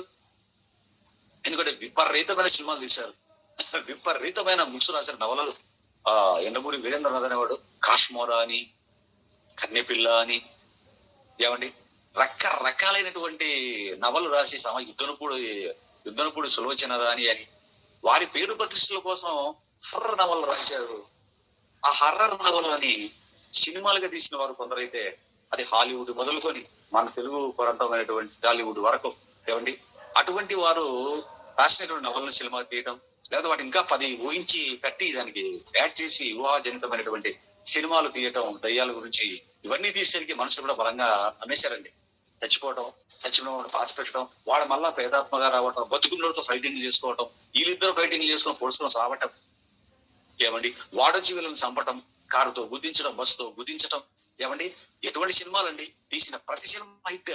అలాంటి సినిమాలు పూర్వకాలంలో ఒక జగన్మోహిని కానివ్వండి, తర్వాత ఆరతి కానివ్వండి, మరొక చూసినటువంటి చంద్రమూర్తి గణేష్, ఇలాంటి దయ్యం టైటిల్స్ తో ఏదైతే సినిమాలు తీశారో సూపర్ డూపర్ హిట్లు అంటే ప్రజలకు నచ్చే నమ్ముతున్నారు కాబట్టి. ఆలోచించండి దేవుని పిల్లరా. అంతే తప్ప వాస్తవానికి ఇవన్నీ కూడా వారి ఊహాలే తప్ప పిల్లరా, ఇలా మనుషుల మధ్య నమ్మకాలు తీసుకుని వచ్చారు తప్ప అన్ని వాస్తవాలు కాదు అని బైబిల్ చదివిన తర్వాత, దేవుడు చెప్పిన తర్వాత మనకంటూ ఒక ధైర్యం వచ్చింది, మనకంటూ ఒక వాస్తవం తెలిసింది. ఏమండి అంటే మనిషి మరణించిన తర్వాత దయ్యంగా మారడని, అటువంటి మనిషికి దయ్యంగా ఎలా పడతాడు ఆలోచించండి. కానీ ఇవన్నీ వింటున్నప్పుడు ఓకేనండి, మీరు చెప్తున్నది వ్యవసాయం గారు బాగానే ఉందని కరెక్ట్ గా రెఫరెన్స్ చెప్పారు అని అనిపిస్తుంటది. కానీ ఒక పెద్ద డౌట్, ఒక పెద్ద ప్రశ్న మీ మనసుల్లో తెలుస్తూ ఉంటుంది, ఒక బలమైన ప్రశ్న మిమ్మల్ని కదిలిస్తూ ఉంటుంది. ఇందుకు ఏంటండి ఆ ప్రశ్న అంటే, మరి యేసు క్రీస్తు వారు కూడా దయ్యాలు పట్టిన వారిని వదలగొట్టాడు కదండి, దయ్యములు పట్టిన మనుషులను ఎందరినో వదలగొట్టినారు కదండి ఆయన. అపోస్తులు కూడా ఎందరినో దయ్యం పట్టిన వారిని వదలగొట్టారు కదండి. మరి ఇవన్నీ ముప్పడిగా బైబిల్ అన్ని చోట్ల వ్రాయబడి ఉంటే మరి అవేంటండి, మరి యేసుక్రీస్తు వెళ్ళగొట్టాడు, అపోస్తులు వారు వెళ్ళగొట్టారు, మరి వీరందరూ వెళ్ళగొట్టారు కదా, మరి వాటి పరిస్థితి ఏంటండి అని ప్రశ్న ఒకటి మీకు రావచ్చు, మనసులో తెలుస్తూ ఉంటుంది. అవునండి, అవునా దేవుని పిల్లలే, వస్తుందా మనసులో? కాస్తో కూస్తో బైబిల్ మీద అవగాహన ఉన్న వాళ్ళకి, కాస్తో కూస్తో ఆలోచించిన వారికి వస్తుంది. మీరు ఆలోచించకుండా ఎక్కడ చూస్తే పరధ్యానంగా వింటే మాత్రం మీకు రాదు పిల్లరా. మరి దీని సంగతి ఏంటి? దీని మీద కూడా ఒక మంచి క్లారిటీ మనకు రావాలి, ఒక మంచి క్లారిటీ మనకు ఉండాలి పిల్లరా. ఆలోచిద్దాం. బైబిల్లో దయ్యాలున్న మాట వాస్తవం. యేసు క్రీస్తు వారు దయ్యములో పట్టిన వారిని వేల కొలదిగా వదులుగొట్టాడు అన్నమాట వాస్తవమే, రైటే. అపోస్తులు దయ్యాలను వదులుగొట్టారు, అది 100% రైటే. శిష్యులు కూడా స్టెఫన్ లాంటి వారు కానివ్వండి, ఫిలిప్ గారు లాంటి వాళ్ళు కానివ్వండి, ఇలాంటి వారు కూడా దయ్యాలను వదలగొట్టారు, 100% అది రైటే పిల్లరా. క్రీస్తు వారు, అపోస్తులు, శిష్యులు వీరందరూ కూడా దయ్యాలను వదలగొట్టారు అన్న మాట 100% రైటే పిల్లరా. దీన్ని మనం కాదనట్లేదు, కాదనడానికి మనం ఎవరో బైబిల్ చెప్తున్నప్పుడు. అయితే ఏమండి అవి ఏ దయ్యాలు అన్నది ప్రశ్న. దయ్యాలు వదలగొట్టారు, బైబిల్లో రాయబడి ఉంది, 100% మనం నమ్ముతున్నాం. అయితే క్రీస్తు కానివ్వండి, అపోస్తులు కానివ్వండి, శిష్యులు కానివ్వండి, వారు వదలగొట్టిన దయ్యాలనేవి ఏ దయ్యాలు అన్నదే ప్రశ్న ఇక్కడ. ఆ రోజు వారికి పట్టినటువంటి దయ్యాలు మనుషులు మరణించి దయ్యాలుగా మారి పట్టిన దయ్యాలా? జాగ్రత్తగా వినండి ఇక్కడ. ఆ రోజు క్రీస్తు వాడు వదలగొట్టిన దయ్యాలని, ఆ దయ్యాలు పట్టిన మనుషులు, ఆ దయ్యాలు అనేవి మనుషులు చచ్చిపోయి దయ్యాలుగా మారి మనుషులకు పట్టిన దయ్యాలను వదలగొట్టాడా ఆయన? లేకపోతే వేరే రకమైన దయ్యాలనేమైనా వదలగొట్టాడా అని మనం జాగ్రత్తగా ఆలోచించాలి. ఇక్కడ మనం బైబిల్ చదువుతున్నప్పుడు ఆలోచించాలి పిల్లరా. పౌలు గారు తిమోతి గారికి రాస్తూ ఏమన్నాడు? నాయనా తిమోతి, నేను చెప్పు సంగతులు ఆలోచించుకొనుము, దేవుడు అన్నిటి యందు నీకు జ్ఞానం అనుగ్రహిస్తాడు నాయనా అన్నాడు. జాగ్రత్తగా ఆలోచిస్తే పిల్లరా, ఆ దయ్యాలు మనుషులు చచ్చిపోయి దయ్యాలుగా మారి మనుషులకు పట్టిన దయ్యాలు కాదవి. దేవుడి దగ్గర ఒకప్పుడు దేవదూతలుగా ఉండి తప్పు చేసి దురాత్మలుగా దయ్యాలుగా మారి మనుషులకు పట్టిన దయ్యాలను ఆయన వదలగొట్టాడు. ఆలోచించండి దేవుని పిల్లరా. మనుషులు చచ్చిపోయి దయ్యాలుగా మారి మనుషులకు పట్టిన దయ్యాలు కాదవి. దేవుడి దగ్గర ఒకప్పుడు దేవదూతలుగా ఉంటూ దేవుడి మీద తిరుగుబాటు చేసి సైతాన్తో పాటుగా, సైతాన్ చేసింది కదా ఆ రోజు లూసిఫర్, ఏమండి అపవాద గొప్ప ప్రధాన దూతగా ఉంటుంది. తిరుగుబడేటప్పుడు దానితో పాటు పాఠం కూడా విన్నారు మీరు దయ్యం పుట్టుకలో. దానితో పాటు కొన్ని కోటాను కోట్ల దేవదూతలు దాన్ని వెంబడించినవి పరిశుద్ధమైనటువంటి దేవదూతలుగా దేవుడికి సేవలు అందించిన ఇవి తిరుగుబాటు చేయటం వలన దురాత్మలుగా మారాయి, దయ్యాలుగా మారాయి. అవి బట్టే మనుషులకు అప్పట్లో అవి పడితే ఆ దురాత్మల దేవదూతలుగా ఉండి దురాత్మలుగా మారి మనుషులకు పట్టినటువంటి ఆదయ్యాలని దురాత్మలుగా మారి ఎక్కడ నివాసం ఏర్పాటు చేసుకున్నాయి? మేఘమండలంలో నివాసము ఏర్పాటు చేసుకొని మనుషులకు పట్టాయే. ఆ దయ్యాలను క్రీస్తు వెలగొట్టాడు, ఆ దురాత్మలను అపోస్తులు వెలగొట్టారు అన్నది బైబిల్ని బట్టి మనకు బాగా అర్థమవుతుంది పిల్లరా. వాటిని వదలగొట్టారు పిల్లరా. మరి దీనికి ఆధారం ఏంటండి అని అడుగుతారా? ఎందుకంటే ఆధారాలతో నమ్మాలి దేనినైనా. ఇది దేవుడు మనిషికి పట్టడానికి దయ్యానికి పర్మిషన్ ఇస్తాడా? దేవుడు మనిషికి పట్టమని దేవుడే పర్మిషన్ ఇస్తాడా? వాటికి ఆధారం ఏంటి బ్రదర్ అని మీరు అడగాలి. సమూయేలు మొదటి గ్రంథం. ఎందుకంటే ఏదైనా ఆధారాలతో బైబిల్ వచనంతో నమ్మాలి తప్ప బైబిల్ ఆధారము లేకపోతే మనం నమ్మకూడదు.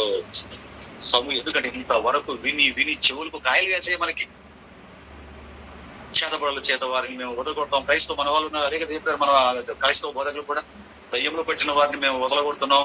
దయ్యం పట్టిన ఊగుతుంటారు క్రైస్తవ సభలలో, దొర్లుతుంటారు. ఆ ముందర అంతా ఒక బారికేడ్ వాళ్ళకి ఆ తాళ్ళు కట్టేసి ముందర వాళ్ళకి ఆ స్పెషల్ స్థలం ఏర్పాటు చేస్తారు. వాళ్ళకి ఇలా ఊగిగంటే తీసుకెళ్ళి అక్కడ ప్రవేశిస్తుంటారు.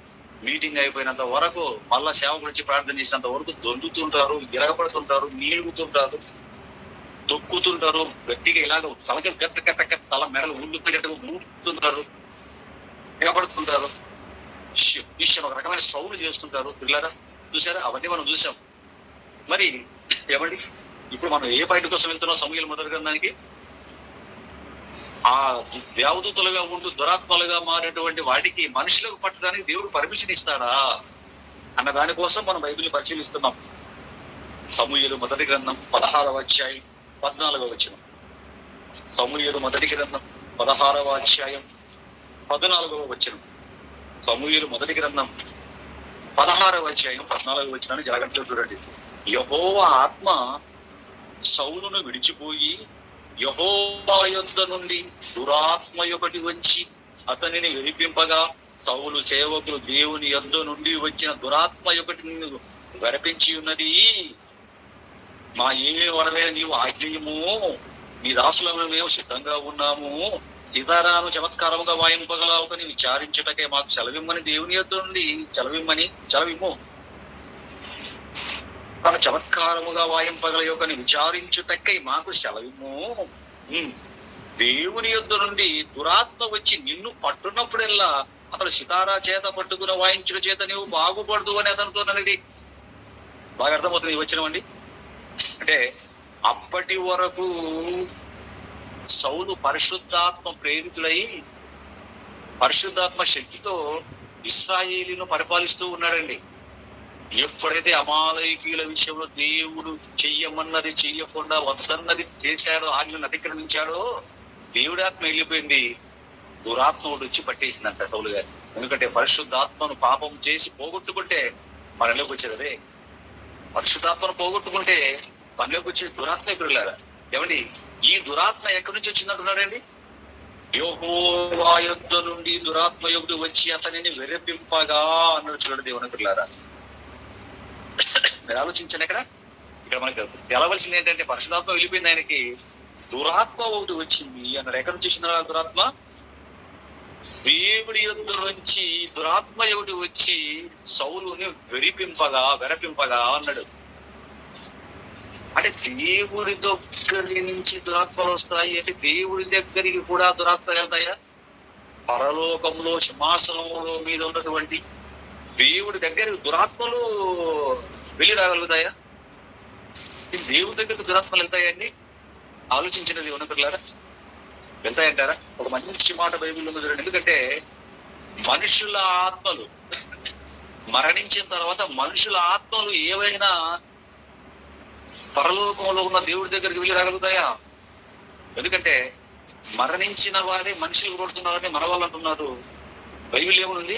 యెహోవా యొద్ద నుంచి దురాత్మ ఒకటి వచ్చి అతన్ని వెరిపింపగా అంటున్నాడు.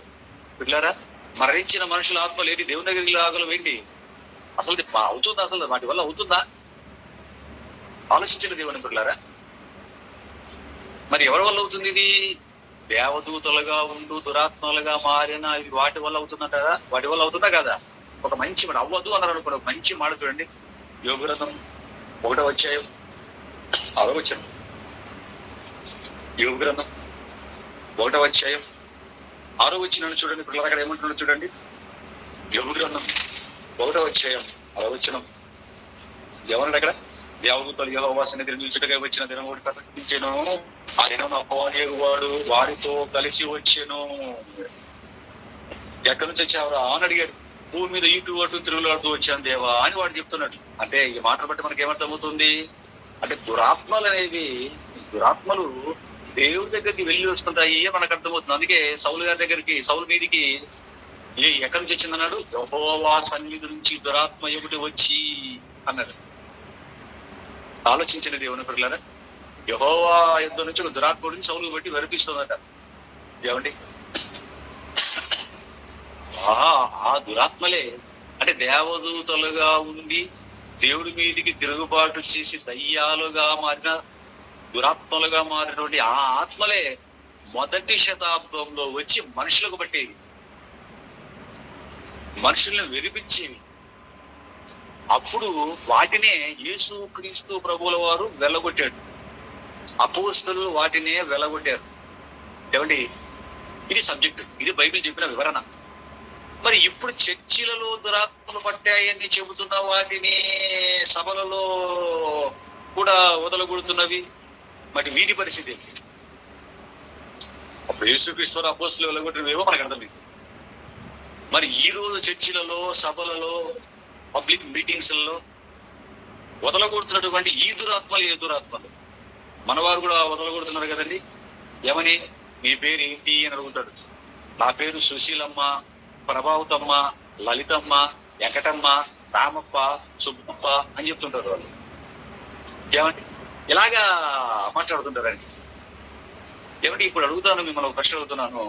సుశీలమ్మ అనే పేరు దేవదూతలలో ఏ దేవదూతకైనా ఉందా? వెంకటమ్మ అనే పేరు దేవదూతలలో ఏ దేవదూత కన్నా ఉందా? పెంటమ్మ అనే పేరు దేవదూతలలో ఏ దేవదూతకైనా ఉందా? సుబ్బయ్య, రామయ్య, వెంకట తిప్పయ్య, ఏమండి ఈ పేర్లు దేవదూతలలో ఏ దేవదూతకైనా ఉందా? మీరు ఆలోచించండి దేవుని పిల్లలారా, మీరు ఆలోచించండి. మరి ఈ పేరు ఎవరిది అని మనం బాగా ఆలోచిస్తే, అంతకు ముందు చచ్చిపోయిన ఆవిడ ఆ పేరు సుశీలమ్మ, ప్రభావతమ్మ, సుబ్బమ్మ, ఈ పేర్లు ఎవరివి? అంతకు ముందు భూమి మీద బ్రతికి చచ్చిపోయిన ఆవిడ పేరు ఇది. ఇప్పుడు ఈ మన వాళ్ళు కూడా నీ పేరేంటి సుశీలమ్మ అనగా, సుశీలమ్మ ఎలా ఉంటది, నువ్వు దురాత్మవు కదా, చచ్చిపోయిన మనిషి పేరు చెప్తారు ఎలాగడగారు మన వాళ్ళు.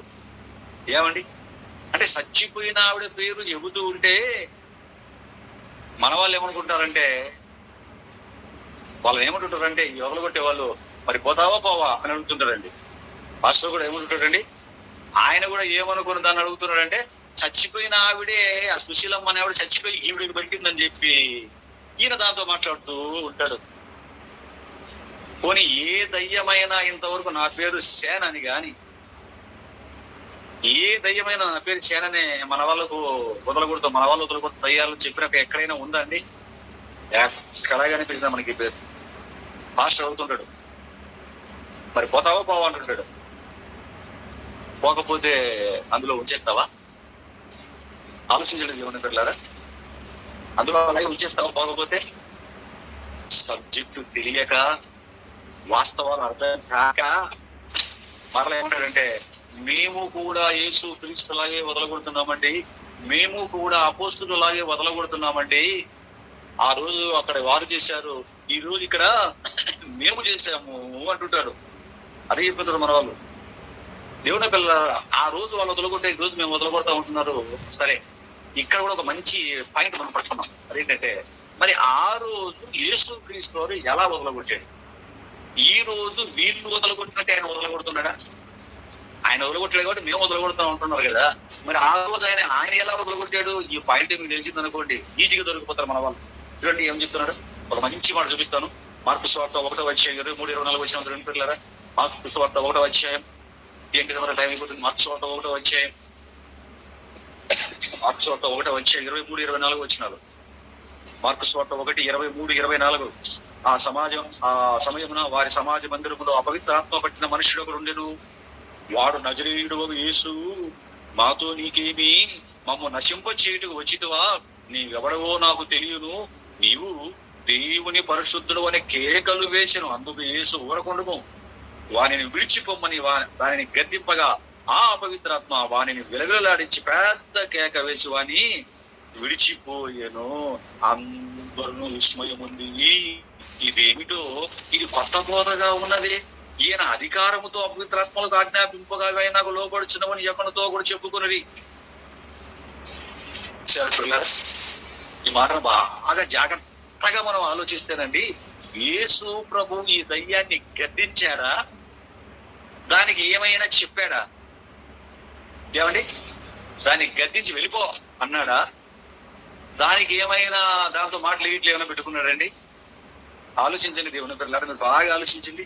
దాంతో మాటలు కానీ దాని పేర్లు కానీ ఏం లేవు. ఈ రోజు మన వాళ్ళు చేస్తున్న వాటిని చూడండి. ఏం పేరు నీ పేరు అంటాడు, ఏదో పేరు చెప్తున్నాడే, పోతావో పోవు అంటాడు. అంటది నేను పోను అంటుంటది, పోతావో పోవా అంటుంటే అది ఏదేదో మాట్లాడుతుంది. సూర్యదేవుతారు, ఇలా చూస్తుంటారు, నేలకు బయట పెరుగుతుంది, పళ్ళు పటపట పొడిచినట్లుగా చేస్తుంటారు. ఆలోచించండి దేవుని పిల్లలారా. అప్పుడు వీళ్ళు ఏం చేస్తుంటారండి, బైబిల్ తీసుకొని పాట కొడుతుంటారు. కొందరు అయితే కొందరు మాస్టర్లు బైబిల్ తీసుకుని కొడుతుంటారు, దాన్ని తలకి కొడుతుంటారు. మరికొందరు జుట్టు పట్టుకుని ఇరిచి కొడుతుంటారు. ఏమండి, కొందరు ఇంటికి లాగుతుంటారు, కొందరు కొడుతుంటారు. ఏమండి, ఈ కార్యక్రమాలనే మనం ఇక్కడ చూడగలమండి. పిల్లరా, జాగ్రత్తగా మీరు ఆలోచించండి. యేసు క్రీస్తు వారు ఎప్పుడైనా దయ్యాలను వదలగొట్టేటప్పుడు ఇలాగ ప్రవర్తించాడా? పేతురు 100 వైపు రావు, 100 వైపు చుట్టు పట్టుకో, నేను 20 వైపు చుట్టు పట్టుకుంటాను, 100 వైపు లాగు, నేను 20 వైపు లాగుతాను, వద్దు బావా దీని సంగతి చూద్దాం మనం అని చెప్పి ఎప్పుడైనా యేసు క్రీస్తు వారు అలా చేశాడండి? అసలు కనీసం తచ్చన చేశాడా వాటిని? దగ్గరికి వెళ్ళి జుట్టు పట్టుకోవడం అసలు తచ్చన చేశాడా వాటిని? ఒక్కటే మాట, ఈ మనిషిని వదిలి వెళ్ళిపో అని గద్దించగానే ఆయన అట్ట చేత చూడండి, ఇక అదే చెప్పాడు. 27 వచ్చినాం.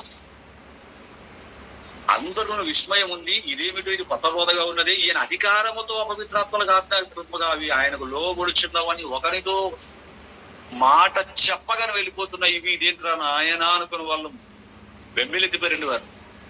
పిల్లరా, అంటే యేసు క్రీస్తు వారు కానివ్వండి, అపోస్తలుడు పుతూరు దయ్యాన్ని కూడా పౌలు గారు ఎలా వదులుకొట్టాడు? ఆయన వెనకాల వచ్చి రోజు అది తల తినేస్తుంది. అది ఇదిగో ఈ మనుషులు రక్షణ మార్గాన్ని ప్రదర్శిస్తారు అని ఏవేవో చెప్పేసరికి ఆయన వేసారిపోయి వెనక్కి తిరిగి ఆయన విడిచిపెట్టి పో అనగానే వెళ్ళిపోయిందండి. పుతూరు అన్న దయ్యం. మన వల్ల దయ్యాలు ఏదేమైనా సరే, నా పేరు పుతూను అని చెప్పిన దయ్యాలను ఎప్పుడైనా చూసాడు మీరు? ఏమండో సుశీలమ్మ, వెంకటమ్మ అని చెప్తుంటాయండి. ఏమంటే ఆలోచించండి పిల్లలారా, ఓ అని ఆజ్ఞాపించగానే వెళ్ళిపోతున్నాయి అపోస్తలులు కానీ, యేసు క్రీస్తు వారు కానీ. మరి మన వాళ్ళు ఏంటి ఇన్ని అవసరాలు పడుతుంటారు? పోతావో పోవండి, నేను పోను అంటుంటది. ఎందుకు పోవండి, నీ సంగతి చూద్దామని వచ్చే నేను అంటుంటారు. నీ తిరగబడుతుంటది, పరిగెడుతుంటది, కింద పడి దొల్లుతుంటది.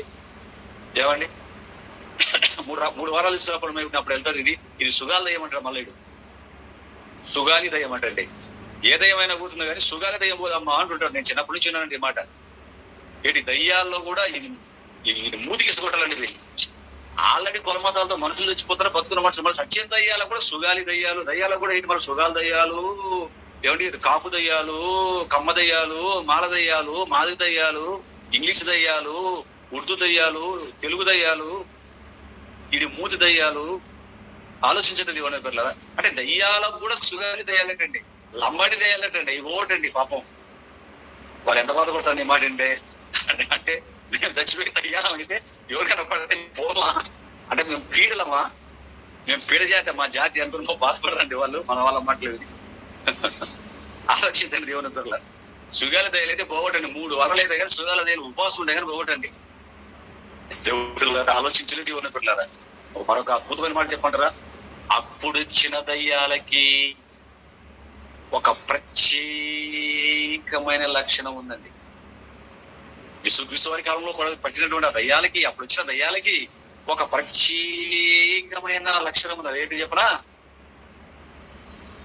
ఈ దయ్యాలన్నీ శరీర సంబంధించిన రోగాలను కల్పించే దయ్యాలండి ఇవి. ఈ దయ్యాలు శరీరానికి సంబంధించిన రోగాలను కల్పించేవి ఇవి. బాగా మీరు బైబిల్ చదివి ఆలోచిస్తే మీకు అర్థమవుతుంది మాట. 18 సంవత్సరాల నుంచి ఒక స్త్రీ వంగిపోయిందట. ఏంటది? దయ్యం చేసిందట. 18 సంవత్సరాలుగా ఒక స్త్రీని వంగిపోయేటట్టుగా చేసిందటండి దయ్యం. మరొకరిని బలహీనపరచు దయ్యం అంటాడు. బలహీనపరిచే దయ్యం మరొకరికి పెట్టిందట. చాంద్ర రోగ దయ్యం ఒకరికి కలిగించింది. ఎన్ని రోగాలండి? ఏమంటే చెవిటి మూగ దయ్యం అంటాడు ఇంకో దగ్గర. ఇంకో దగ్గర మూర్ఛను కలిగించే దయ్యం అంటాడు. ఏమండి, మొదటి శతాబ్దములోని దయ్యాలు ఇప్పుడు వస్తున్నాయి. ఒకవేళ మీరంటే చాంద్ర రోగము కలిగించిన దయ్యం పట్టినది మనిషిని ఎక్కడ మీరు చూపించగలరా? 18 ఏళ్ల నుండి వంగిపోయి నట్టుగా చేసినటువంటి ఎవరినైనా మీరు చూపించగలరా? ఏంటి ఈయన దయ్యం పట్టినప్పుడు మాట్లాడిందండి. దయ్యం వదిలిపోగానే మాటలు మాట్లాడుతుందండి. కొన్ని సంవత్సరాలుగా మాటలు లేవండి ఈ అబ్బాయికి. ఇప్పుడు ఈయన దయ్యం వదలగొట్టగానే మాట్లాడుతున్నాడండి. చెవిట్టుడండి, వింటున్నాడండి. ఈ మాటలు ఎక్కడైనా మీరు చూసారా? దయ్యం వదలగొట్టిన తర్వాత మన వాళ్ళు ఆలోచించండి దేవుని పిల్లలు. ఆ దయ్యాలకున్న లక్షణం శరీర రోగాలు మనిషికి కల్పించేవండి. ఇంకా ఒక విషయం చెప్పమంటారా? 18 సంవత్సరాల నుంచి ఒక స్త్రీకి ఒంట్లో ఉంది దయ్యం. వెళ్ళిపోయిందా? ఒంట్లోనే ఉందా? ఒంట్లోనే ఉండి పూలు అయ్యేటట్టుగా వంగి పెట్టినే చేసినట్టండి. ఇప్పుడు వచ్చే దయ్యాలు మన వాళ్ళు కూడా దయ్యాలు ఉంటాయి. ఇలా వచ్చి అలా వెళ్ళిపోతుంటాయి. పిక్నిక్ వచ్చినట్టుగా వచ్చి అలా వెళ్ళిపోతాయి. క్షణంలో వచ్చి క్షణంలో వెళ్ళిపోతుంటాయి. పిక్నిక్ వచ్చే దయ్యాలు ఏమైనా కాబట్టి పని పాట లేకుండా వచ్చేవారు. మళ్ళా పట్టి నాకు చికెన్ బిర్యానీ పెట్టండి, మటన్ పెట్టండి. ఏమండి, ఈడికి బట్టి 200 రూపాయలు చికెన్ తెచ్చి గదిలో పట్టడం. అది బాగా పట్టే దయ్యాలు కూడా ఎవరు పడుతుంటాయి? పేదోళ్ళకి, పాపం స్తోమత లేని వారికి, చదువు సంధ్య లేని వారికి తప్ప. ఒక కలెక్టర్ అమ్మకు దయ్యం పట్టక ఎప్పుడైనా చూసారా మీరు? ఒక ఐపీఎస్ ఆఫీసర్ అమ్మకు దయ్యం పట్టక ఎప్పుడైనా చూసారా? కనీసం ఒక హెడ్ మాస్టర్ అమ్మకో, ఒక టీచర్ అమ్మకో, అంతెందుకండి, ఎందరో చచ్చిపోతున్నారు కళ్ళతో చూస్తున్నారు. నర్సమ్మకో దయ్యం పట్టినట్టుగా ఎప్పుడైనా చూసారా? దయ్యం పట్టిన కలెక్టర్ అమ్మ, దయ్యం బట్టి ఫైల్ లైన్ని చించేసిన కలెక్టర్ అమ్మ, దయ్యం బట్టి పోలీసుల్ని చితకదనినటువంటి ఎస్పీ అమ్మ, దయ్యం బట్టి అందరినీ చితగొట్టిన హోమ్ మినిస్టర్ అమ్మ, దయ్యం బట్టి అందరిని తిట్టేసిన సీఎం అమ్మ. చదివారా వార్తలు ఎప్పుడైనా? దయ్యం బట్టి టీచర్ని, హెడ్ మాస్టర్ని బెత్తంతో కొట్టిన టీచర్ అమ్మ. చదివారా ఇలాంటి న్యూస్ ఎప్పుడైనా? ఎక్కడ చదివారా? ఎప్పుడైనా చదివారా? చదువుతారా? పొరపాటు కూడా చదవడం. ఎందుకంటే చచ్చిపోయి మరో మనిషికి పట్టవు కదండి దయ్యం. మనిషి దయ్యంగా మారడు కదా. ఆలోచించడం దేవుని పిల్లలు ఇవన్నీ కూడా. అప్పుడు వచ్చిన దయ్యాలు వచ్చాయంటే వాటికి ఒక కారణం ఉంది, ఒక లక్షణం ఉంది. ఇదో మనుషులకు శరీరం సంబంధించిన రోగాలు కలిగించే. వెళ్ళిపో అనగానే వెళ్ళిపోతుంది. వాటి పేర్లు అయితే వాటి ఒరిజినల్ పేరు చెప్పి పోతోలు అని సేన. ఆలోచించండి దేవుని పిల్లలారా, ఆలోచించండి. అప్పుడు వచ్చిన దయ్యాలకి ఆ లక్షణాలు దేవుని పిల్లలారా. ఇంతకు ఎందుకు వచ్చేవి? మరొక ప్రశ్న, ఎందుకు వచ్చేవి? అప్పుడు వచ్చినవి ఇప్పుడు కూడా ఉన్నాయా లేవా అని మనం లేఖనాలను బాగా ఆలోచిస్తే అసలు అప్పుడు ఎందుకు వచ్చేవి? ఆ వచ్చినవి ఇప్పుడు ఉన్నాయా లేవా? ఒక ప్రశ్న వేసుకొని మనం జాగ్రత్తగా ఆలోచిస్తే అసలు ఎందుకు వచ్చేవి? యోహాను సువార్త 20వ అధ్యాయం 30 కూడా చూడండి. యోహాను సువార్త. ఎందుకంటే అసలు యేసుక్రీస్తు ఎందుకు వదలగొట్టాలి దయ్యాలు? ఎందుకు వదలగొట్టాలి? అయినా అపోస్తులు ఎందుకు వదలగొట్టాలి? ఆ ప్రశ్న ఎందుకు వచ్చేవి? ఏమైనా కారణం ఉందా? ఉత్తిని వచ్చాయా? టైంపాస్ వచ్చాయా? ఒక బలీయమైన కారణం వచ్చి మనుషులకు పట్టడానికి యేసుక్రీస్తు వారి కాలంలో. ఏంట కారణం? అపోస్తుల కార్యాలు 20వ అధ్యాయం 30-31 వచ్చింది. అపోస్తుల కార్యాలు 20వ అధ్యాయం జాగ్రత్తగా వినాలి పాటని మీరు. 30-31 క్షమించండి, యోహాను సువార్త. క్షమించండి యోహాను సువార్త అండి, అపోస్తుల కార్యాలు కాదు, యోహాను సువార్త 20వ అధ్యాయం 30-31. యోహాను సువార్త 20వ అధ్యాయం 30వ వచనం 31వ వచనం. మరియు అనేకమైన ఇతర సూచక్రియలను యేసు తన శిష్యుల ఎదుట చేసెను. అవి ఈ గ్రంథమందు వ్రాయబడి ఉండలేదు గాని యేసు దేవుని కుమారుడైన క్రీస్తు అని మీరు నమ్మునట్లును నమ్మి ఆయన నామమందు జీవము పొందునట్లును ఇవి వ్రాయబడిను. యేసు దేవుని కుమారుడైన క్రీస్తు అని మీరు నమ్మునట్లు ఇవి వ్రాయబడిను అన్నాడు. చూడండి దేవుని పిల్లల, జాగ్రత్తగా ఈ మాటలు మీరు గమనించగలిగితే ఒక విషయం మనకు అర్థమవుతుంది. ఏంటది? మొదటి శతాబ్ద కాలంలో అనేకమైన సూచక్రియలు, స్వస్థతలు, అద్భుతాలు, దయ్యాన్ని వదలగొట్టడాలు ఇవన్నీ కూడా యేసు క్రీస్తు వారి చేత దేవుడు ఎందుకు చేయించాడు అంటే అక్కడ చెప్తున్నాడు, యేసు క్రీస్తు వారు దేవుని కుమారుడు అని ప్రజలు నమ్మటానికి చేయించాడు నాయన అంటున్నాడు. ఈ అద్భుతాలు, సూచక్రియలు ఇవన్నీ కూడా అంతవరకు ఎవరూ చేయనటువంటి ఆ గొప్ప గొప్పవన్నీ కూడా ఎందుకు చేయించాడు అంటే యేసు క్రీస్తు దేవుని కుమారుడు అని ఈ ప్రపంచం నమ్మటానికి అన్నాడు. చూడండి దేవుని దగ్గర, ఎందుకంటే అవి ఎవరూ చేయలేనివి చేస్తేనే గాని ఆయన దేవుని కుమారుడని మనం నమ్మం. మామూలుగానే ఉన్నాడు అనుకోండి, మామూలుగా మరియమ్మ పుట్టాడు, పెరిగాడు, బాప్తిసం తీసుకున్నాడు యోర్దానులో, వచ్చి వాక్యం చెప్పుకుంటూ వెళ్ళిపోతున్నాడు అనుకోండి, ఆయన దేవుని కుమారుడు అని అందరూ నమ్ముతారంటారా? అవును, ఈయన చెప్తున్నాడు, యోహాన్ చెప్తున్నాడు, మోగలు చెప్తున్నాడు, మోగలు చెప్తాడు, మా ప్రధాన యాదులు చెప్తున్నాడు, శాస్త్రులు చెప్తారు, యాదులు వీళ్ళందరూ చెప్తున్నారు, ఈయన చెప్తున్నాడు. ప్రత్యేకత ఏంటి? వారు బోధకులు, ఈయన ఒక బోధకుడు వారిలాగే అంటారు. అంతేకాని ఈయన దేవుని కుమారుడు ప్రత్యేకించలేని వారు నమ్మాలి అంటే ఏం కావాలి? ఇప్పుడు వారు చెయ్యలేనివి చేయగలిగారు యేసు క్రీస్తు ప్రభువుల వారు. మీకు ఇది బాగా అర్థం కావాలంటే ఉదాహరణకు మోషే గారిని తీసుకోండి. మోషే గారిని ఆ సీనాయి పర్వతం ముందు దేవుడు దర్శించే పద దగ్గర వెళ్ళు నాయన ఇజ్రాయిల్ను బయట తీసుకురాబో అన్నాడు. ఆ పంపేటప్పుడు ఖాళీగా పంపాడు, ఏవైనా సూచనలు ఇచ్చి పంపేటప్పుడు వాళ్ళు అడుగుతారు, నేను యెహోవా ప్రత్యక్షము ఖాళీ అందరూ నేను మోషే గారు అన్నారు. అలాగా అయితే ఒక పంచి నీ చెయ్యి రొమ్ము మీద పెట్టుకో, తెల్లగైపోయింది, మళ్ళీ ఇది మామూలుగా అయిపోయింది, అక్కరం పడి పాము అయిపోయింది. కొన్ని సూచనలు ఇచ్చాడు, వెళ్ళి చేయిపో, పొట్టు వేద్దాం రక్తంగా మాట్లాడు, వెళ్ళు నీతో అని కొన్ని సూచనలు ఇచ్చి పంపించగానే అవి చేయగానే ఇశ్రాయేలు నమ్మారు. అలా కాకుండా మోషే వెళ్ళిపోయి నాకు ఇలా కనిపించాడు, మిమ్మల్ని తీసుకుని రమ్మని చెప్పాడు, పదండి అన్నాడు అనుకోండి, నమ్ముతారా వారు? వెళ్ళునైనా ఆల్రెడీ ఒకరిని చంపేసి బాధ పెట్టావు, నీ మీద పెద్ద కేసు ఉంది, రాజు తెలిసిందంటే నేను పెట్టను పట్టేసి తల ఏం చేస్తాడు, పొరవ తెలిసిందంటే అనవసరంగా మా దగ్గర వెళ్ళిపో అంటారు. నమ్ముతారా? ఎవరు చెయ్యని సూచక్రియలు ఇచ్చాడు దేవుడు వాళ్ళకి, చేయగానే అందరూ యాక్సెప్ట్ చేశారు మోషే గారు.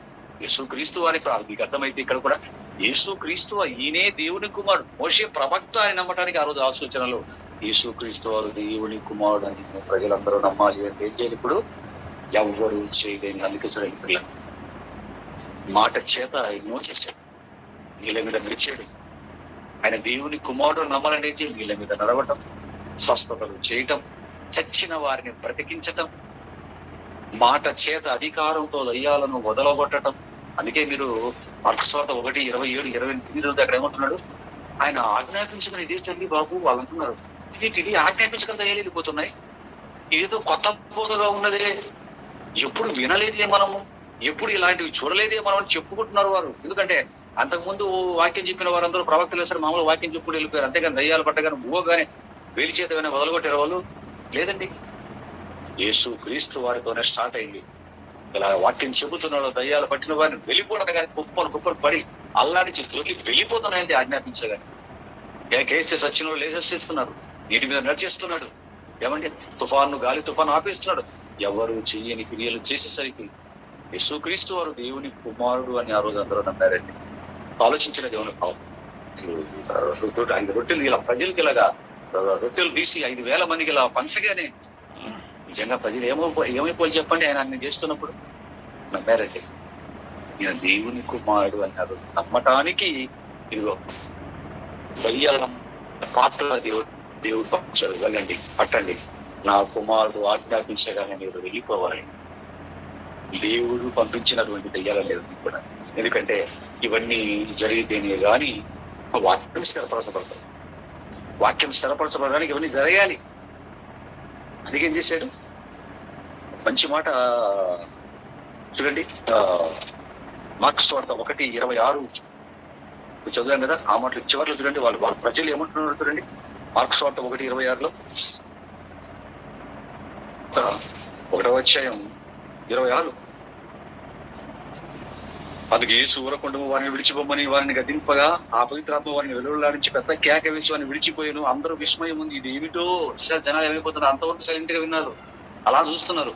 ఇప్పుడైతే ఆయన చెప్పగానే ఆజ్ఞాపించిన దైవం వెళ్ళిపోయింది, ఇది ఏమిటో, ఇది కొత్త బోధగా ఉన్నదే, కొత్తగా అంటే అంతవరకు ఎప్పుడు ఎక్కడ కని విని జరగలేదు. ఇది కొత్త బోధగా ఉన్నది. ఈయన అధికారంతో అపవిత్రాత్మలకు ఆజ్ఞాపింపగా ఆయనకు లోపడుచున్నవని ఒకరితో ఒకడు చెప్పుకొనేది. యేసు క్రీస్తు వారు అధికారంతో ఆజ్ఞాపిస్తున్నారు, లోపడుతున్నాయండి దయ్యాలు అని చెప్పుకుంటే ఆ ప్రాంతం అంతా న్యూస్ అంతా వ్యాపించి అనేకులు ఆయన దగ్గరికి రావడం స్టార్ట్ చేశారట. ఇక ఆయన చెబుతుంటే కళ్ళు ఆర్పకుండా వింటున్నారండి వాక్యం. ఆలోచించండి దేవుని పిల్లలు. అంటే యేసు క్రీస్తు దేవుని కుమారుని వారు నమ్మటానికి ఈ అద్భుతాలు, సూచక్రియలు, స్వస్థతలతో పాటు దేవుడు క్రీస్తు వారికి ఇచ్చిన ఒక సపోర్టే ఈ దురాత్మలుగా దేవదూతలుగా ఉంటూ అపవిత్రాత్మలుగా మారిన ఇవి మనుషులకు పట్టి ఆయన చెప్పగానే, అంటే దేవుడికి దయ్యాలకు మధ్య ఒక ఒప్పందం జరిగిందండి. దేవుడు వాటితో ఒక ఒప్పందం చేసి పంపించాడు. ఏమని? వెళ్ళండి, పట్టండి, నా కొడుకు వస్తాడు అక్కడికి, నా కుమారుడు వస్తాడు, రాగానే ఆజ్ఞాపిస్తాడు అధికారంతో, వెళ్ళండి అంటాడు. పట్ట పట్ట పట్ట పట్ట మీరు వెళ్ళిపోవాలి. ఇంకా ప్రభు ఆ తర్వాత అపోస్తులు వస్తారు, వారు కూడా మీకు ఆజ్ఞాపిస్తారు, యేసు నామములు వెళ్ళిపోని అంటారు. వెంటనే మీరు కూడా వెంటనే వెళ్ళిపోవాలని దేవుడికి వాటికి ఒక మధ్య ఒక ఒప్పందంతో దేవుడు వాటిని పంపించాడండి. ఒక ఒప్పందం చేసుకుని వాటితో పంపించాడు. నా కుమారుడు చెప్తే మీరు పోవాలి, అపోస్తులు చెప్పినా కూడా మీరు వెలుగులాడించేసి వెళ్ళిపోవాలి అని చెప్పి వాటిని పంపించాడండి. అందుకేనండి యేసు క్రీస్తు వారు చెప్పగానే, ఆయన చెప్పగానే వెళ్ళిపోతున్నాయి, అపోస్తులు చెప్పగానే వెళ్ళిపోతున్నాయి. ఎందుకు అపోస్తులు కూడా చెప్పగానే ఎందుకు వెళ్ళిపోతున్నాయి తెలుసా? సత్యం అనేది సంపూర్ణం అవ్వాలి, సత్యం అనేది స్థిరపడాలి, సత్యము స్థాపింపబడాలి. బైబిల్లో ఉన్నటువంటి ఆ 39 పుస్తకాలు కాకుండా మిగతా 27 పుస్తకాలు రావాలండి. సత్యం అనేది స్థాపన జరగాలి పిల్లరా, సత్యం పరిపూర్ణం అవ్వాలి. అందుకే ఈ లోపు అపోస్తులు కూడా దేవుడు ఆపవరించాడు. వారు చెప్పగానే వెంటనే అవి కూడా వెళ్ళిపోవడం మనం చూడగలం పిల్లరా. ఎప్పుడైతే సర్వ సత్యం అనేది 66 పుస్తకాలుగా సర్వసత్యం పరిపూర్ణమైపోయిందో అప్పుడు అయిపోయింది ఇవన్నీ కూడా. ఏమండి? అంటే సత్యం సంపూర్ణమైనంత వరకు యేసు క్రీస్తు వారు ఆజ్ఞాపిస్తే దయ్యాలు వెళ్ళిపోవాలని, అపోస్తులు ఆజ్ఞాపించే మాట చేత గద్దించగానే అవి వెళ్ళిపోవాలన్న సంగతి వారు చెబితేనే వెళ్ళిపోతాయి, ఎవరు చెప్పినా వెళ్ళిపోవు అన్న సంగతి తెలియక కొందరు ఏం చేస్తారంటే, స్కేవ అయిన ఒక ప్రధాన యాజకుని కొడుకులు ఏం చేశారంటేనండి, దయ్యాలను వదలగొట్టడానికి ఏ పేరున యేసు పేరునే దయ్యాలను వదలగొట్టడానికి పూనుకున్నారటండి. అలా పూనుకోగానే ఏం జరిగిందో, దయ్యాలు ఏమి మాట్లాడుతున్నాయి, దయ్యాలే ఏం చెబుతున్నాయో, దయ్యాల స్టేట్మెంట్ చూడండి మీరు జాగ్రత్తగా. అక్కడ ఏం చెప్తున్నాయో మీకు మ్యాటర్ అర్థమవుతుంది. అపోస్తుల కార్యాలు 19వ అధ్యాయం 12వ వచనం చూడండి. అపోస్తుల కార్యాలు 19వ అధ్యాయం 12వ వచనం. అపోస్తుల కార్యాలు 19వ అధ్యాయం 12వ వచనం. అపోస్తుల కార్యాలు 19:12. మరియు అతని శరీరంలో తగిలిన పౌలు అండి, పౌలు గారి శరీరంలో తగిలిన చేతి గుడ్డలైనను నరికెట్లైనను రోగుల యుద్ధకు తెచ్చినప్పుడు రోగములు వారిని విడిచాను. అంతేనా? దయ్యములు, ఇది దయ్యములు కూడా ఇది ఇంకా వండరండి. యేసు క్రీస్తు ప్రభువుల వారు వెళ్ళండి అంటే వెళ్ళిపోతున్నాయి. పేతురు గారు వీళ్ళందరూ కూడా వెళ్ళిపోతున్నాయి. ఆలోచించండి దేవుని పిల్లరా. పౌలు గారు వెళ్ళగొట్టడమే కాదు, ఆయన నడికట్లు గాని ఆ కర్చీపు గాని పౌలు గారి ఒంటికి తగిలించి, ఎవడైనా దయ్యం పట్టుకున్న దగ్గరికి వెళ్ళి వానికి అలాగా ఆ కర్చీపు తగిలించగానే విలవిల్లాడించి వెళ్ళిపోతున్నాయి కదండి దయ్యాలు. వండరు కదండి నిజంగా. ఆలోచించగా దేవుని పిల్లలు. అంటే దేవుడికి దయ్యాలకు మధ్య జరిగిన ఒప్పందం ఏంటంటే, నా కుమారుడు యేసు క్రీస్తు వారు చెబితే మీరు పోవాలి, 12 మంది అపోస్తులు చెబితే మీరు పోవాలి. ఆ తర్వాత మరొకడు వస్తాడు చివరిలో 13 వాడుగా అపోస్తులైన పౌలని, ఆయన చెప్పినా కూడా మీరు పోవాలని చెప్పాడు. అందుకే ఆయన నరికట్లైన తీసుకెళ్ళిపోయి దయ్యములు పట్టిన వారికి తగిలిస్తే ఏమవుతున్నాయట? దయ్యములు కూడా వదిలిపోయాను. అప్పుడు ఏం జరిగింది చూడండి. ఇవన్నీ చూసి అప్పుడు దేశ సంచారులను మాంత్రికులైన కొందరు యూదులు పౌలు ప్రకటించి, యేసు తోడు మిమ్మల్ని ఉచ్చాటన చేయుచున్నామన్న మాట చెప్పి దయ్యములు పట్టిన వారి మీద ప్రభు అనుకున్నారు. ఇవన్నీ చూశారు. ఈ పౌలు గారు చెబితేనే కాదు, నడికట్లు కానీ ఆ కచ్చిపులు కానీ తీసుకెళ్ళిపోయి ఆ దయ్యములు పట్టిన వారి దగ్గర పెట్టి వెళ్ళిపోతున్నాయి. ఓయమ్మ బాబు ఇంతకు ఉందంటే మేము కూడా యేసు క్రీస్తు పెడితే చెప్తామని చెప్పేసి, ఆయన యేసునామం అంటున్నాడు, మేము యేసునామని చెప్తాం, మేము పోగొడతామని చెప్పి కొందరు యూదుల్లో ఉన్న కొందరు ఏం చేశారంటే, ఆ దయ్యాలు పట్టిన వారి దగ్గరికి వెళ్ళిపోయి యేసునామంలో వెళ్ళిపోండి, యేసునామంలో వెళ్ళిపోండి ఉచ్చరించడం స్టార్ట్ చేశారటండి. అప్పుడు ఏం జరిగింది చూడండి. ఉచ్చరించటకు పూనుకుని యూదుడైన స్కేవ అయిన ఒక ప్రధాన యాజకుని కుమారులు ఏడుగురు అలాగూ చేయుచుండిరి. అందుకు ఆ దయ్యము చూడండి, ఇప్పుడు దయ్యం సాక్ష్యం చెప్తుంది, దయ్యం స్టేట్మెంట్ ఇస్తుంది. ఏమి ఇస్తుంది చూడండి, ఇప్పుడు మన పాఠానికి సంబంధించిన స్టేట్మెంట్ ఇస్తుంది చూడండి దయ్యం. అందుకు ఆ దయ్యము, నేను యేసును గుర్తిరుగుదును, అండర్లైన్ దిస్ వర్డ్, నేను యేసును గుర్తిరుగుదును, పౌలును కూడా ఎరుగుదును గాని మీరెవరని అడుగగా. చూసారా దయ్యం ఏం చేసింది, ఏం చెప్తుంది దయ్యం స్టేట్మెంట్ ఏమనిస్తుంది? నేను యేసును గుర్తిరుగుదును అంటే యేసుక్రీస్తు ఫోటో ఇచ్చి పంపించాడు తండ్రి ఏం దేవుడు. అపోస్తుల ఫోటో వాళ్ళు చెప్తే పోవాలి, వాళ్ళ ఫోటోలు మాకు ఇచ్చాడు, గుర్తు చెప్పాడు మాకు. 13వ వాడు కూడా వస్తాడు, ఆయన పేరు అపోస్తుల పౌలు అని, ఆయన ఫోటో కూడా ఇచ్చాడు. ఆయన కూడా పో అంటే మేము వెళ్ళిపోవాలి, అందుకే మేము వెళ్ళిపోతాం. మరి నువ్వేవాడరా అని అడుగుతున్నాయి. చూడండి మళ్ళీ చదువుతున్నా స్టేట్మెంట్. అందుకు ఆ దయ్యము, నేను యేసును గుర్తెరుగుదనంటే ఎలా గుర్తెరుగుతున్నాయి ఇవి? దేవుడు చెప్పాడు పిల్లలు, నేను యేసును గుర్తెరుగుదును, పౌలును కూడా ఎరుగుదును గాని మీరెవరని అడగగా ఆ దయ్యము పట్టిన వాడు ఎగిరి వారి మీద పడి వారిని ఇద్దరిని లొంగదీసి గెలిచిన, అందుచేత వారు దిగంబరలై గాయాలం తగిలి ఆ ఇంట నుండి పారిపోయి. ఆ న్యూస్ ఎపిసోడ్ లో వినగానే అందరికి భయం వణుకొచ్చిందటండి. ఏం చేసిందండి ఆ దయ్యం? ఎగిరి వాళ్ళ మీద పడి 7 మంది మీద పడి వారిలో ఇద్దరు లొంగదీసి గెలిచి ఏం చేసిందట? బట్టలు తీసుకొడతా ఉంటాడు చూడండి, అలా కొట్టిందటండి. బట్టలు తీసుకొని దిగంబర్లే పారిపోయారటండి వాళ్ళు. ఆలోచించండి దేవుని పిల్లారా, ఆలోచించండి. ఎందుకు ఆ రోజు దయ్యాలు వదిలిపోతున్నాయి? యేసుక్రీస్తు చెప్పగానే ఎందుకు అపోస్తులు చెప్పగానే వెళ్ళిపోతున్నాయి? ఎందుకు పౌలు గారు చెప్పగానే వెళ్ళిపోతున్నాయి? ఏమండి, వారి మీద మిగతా వాళ్ళు చెప్పగానే ఎగిరి మీద పడి తుక్కురు ఎగొడుతున్నాయండి, బట్టలు తీసుకొడుతున్నాయండి దయాలు. ఆలోచించండి దేవుని పిల్లలారా. ఎందుకంటే సర్వసత్యం సంపూర్ణం అవ్వాలి కనుక నా కుమారుడు చెప్తే మీరు వెళ్ళాలి, అపోస్తులు చెప్తే మీరు వెళ్ళాలి, చివరికి పౌలని 13వ వాడు వస్తాడు, ఆయన చెప్పినా కూడా మీరు వెళ్ళాలి. దేవుడు ఒక కమిట్మెంట్ తో వాటిని ఇచ్చి పంపించాడు కనుక ఆ రోజు వారు చెబితే అధికారంతో చెప్పగానే వెలుగులాడి చేసి పరారైపోతున్నాయి దయ్యాలు. ఆలోచించండి. వారు కాకుండా వేరే వాడు ఎవడొచ్చి యేసు నామం అన్నా కూడా వాడిని చిత్తకూడుతున్నాయి దయ్యాలు. అవి ఆ రోజు ఆ దయ్యాలకు ఉన్నటువంటి లక్షణం. అటువంటి దయ్యాలు ఈ రోజు పట్టవలసిన అవసరం ఏముంది? అసలు పట్టవు. ఎందుకు తెలుసా? ఎప్పుడైతే సత్యం అనేది సంపూర్ణమైపోయిందో, 66 పుస్తకాలు ప్రకటన వచ్చేసిన చివరి పుస్తకం అంతేనండి. స్వస్థతలు, సూచక్రియలు, అద్భుతాలతో పాటు దయ్యాలు, దురాత్మలైనటువంటి దయ్యాలు కూడా మనుషులకు పట్టడం అభిపడిస్తాడు దేవుడికి. ఆలోచించండి. మరి ఈ రోజు దయ్యాలు పట్టాయని ఊగుతున్నారే, మరి వారెవరండి అని మీరు అడగచ్చు. వాస్తవానికి ఇవన్నీ దయ్యాలు కానే కావు.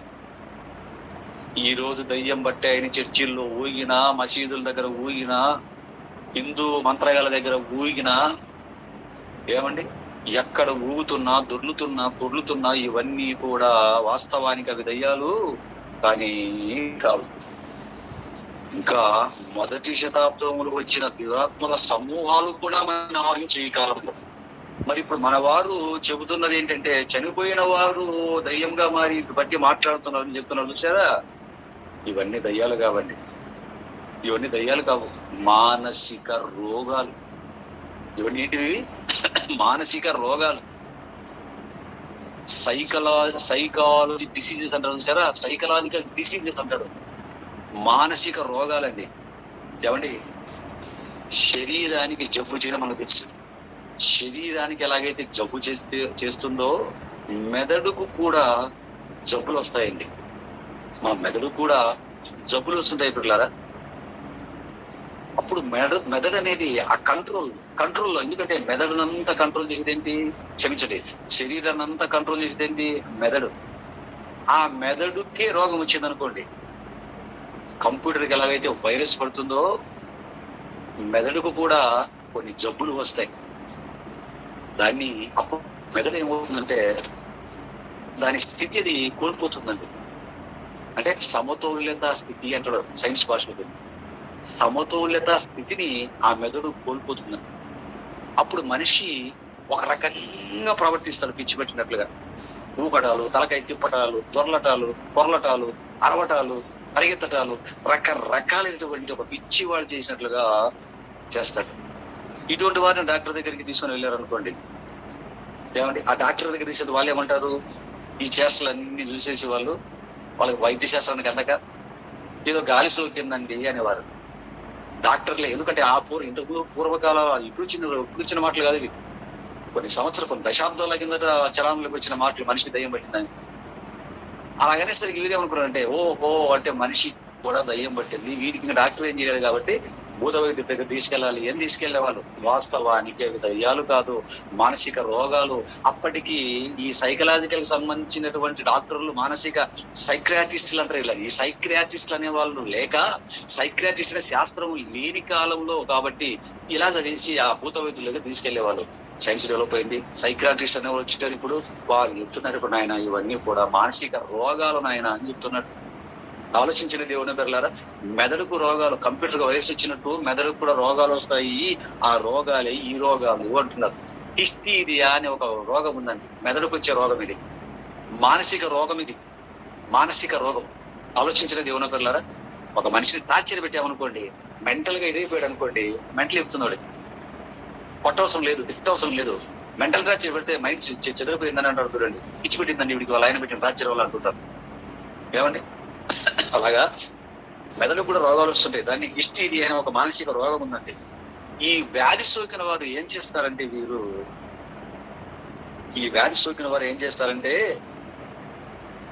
వేరే వారిలాగా ప్రవర్తిస్తూ ఉంటారండి వీరు. అదేలాగండి అని ఒకవేళ మీరు అంటారా? జాగ్రత్తగా వినండి, ఒక విషయాన్ని మీకు చెప్తాను. జాగ్రత్తగా వినండి, ఇక్కడ ఒక మంచి విషయాన్ని చెప్తాను మీకు. మన మెదడు ఉంది కదండి, మన మెదడు ఉంది కదా, ఇది ఒక పెద్ద రికార్డర్ అండి.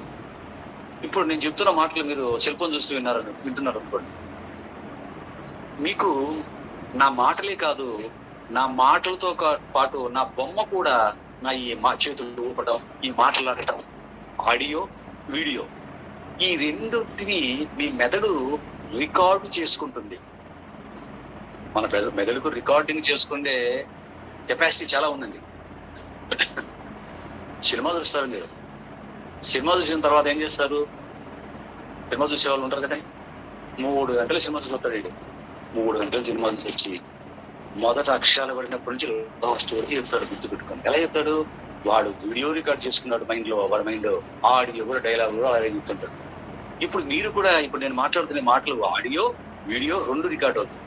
ఎవరైనా ఇప్పుడు మిమ్మల్ని బ్రదర్ ఏం చెప్పారండి నిన్న ఆదివారం క్లాసులో అని అడిగారు అనుకోండి మిమ్మల్ని, అప్పుడు మీరేం చెప్తారో తెలుసా అండి? అప్పుడు మీరు ఏం చెప్తారో తెలుసా? ఎలా చెప్తారో తెలుసా? నేను మీకు చెప్పిన ఈ మాటలని కన్వర్ట్ చేసి చెప్తారు. నేను మీకు చెప్పిన ఈ మాటలని కన్వర్ట్ చేసి చెప్తారు. ఏమని?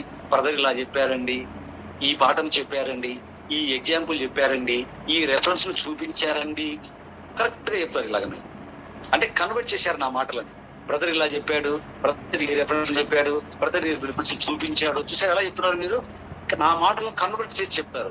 అదే ఈ హిస్టీరియా వ్యాధి వచ్చిన వాళ్ళు, హిస్టీరియా అనే రోగం ఉంది కదా, మానసిక రోగం. ఈ రోగం వచ్చినోడు ఏం చేస్తాడు తెలుసా?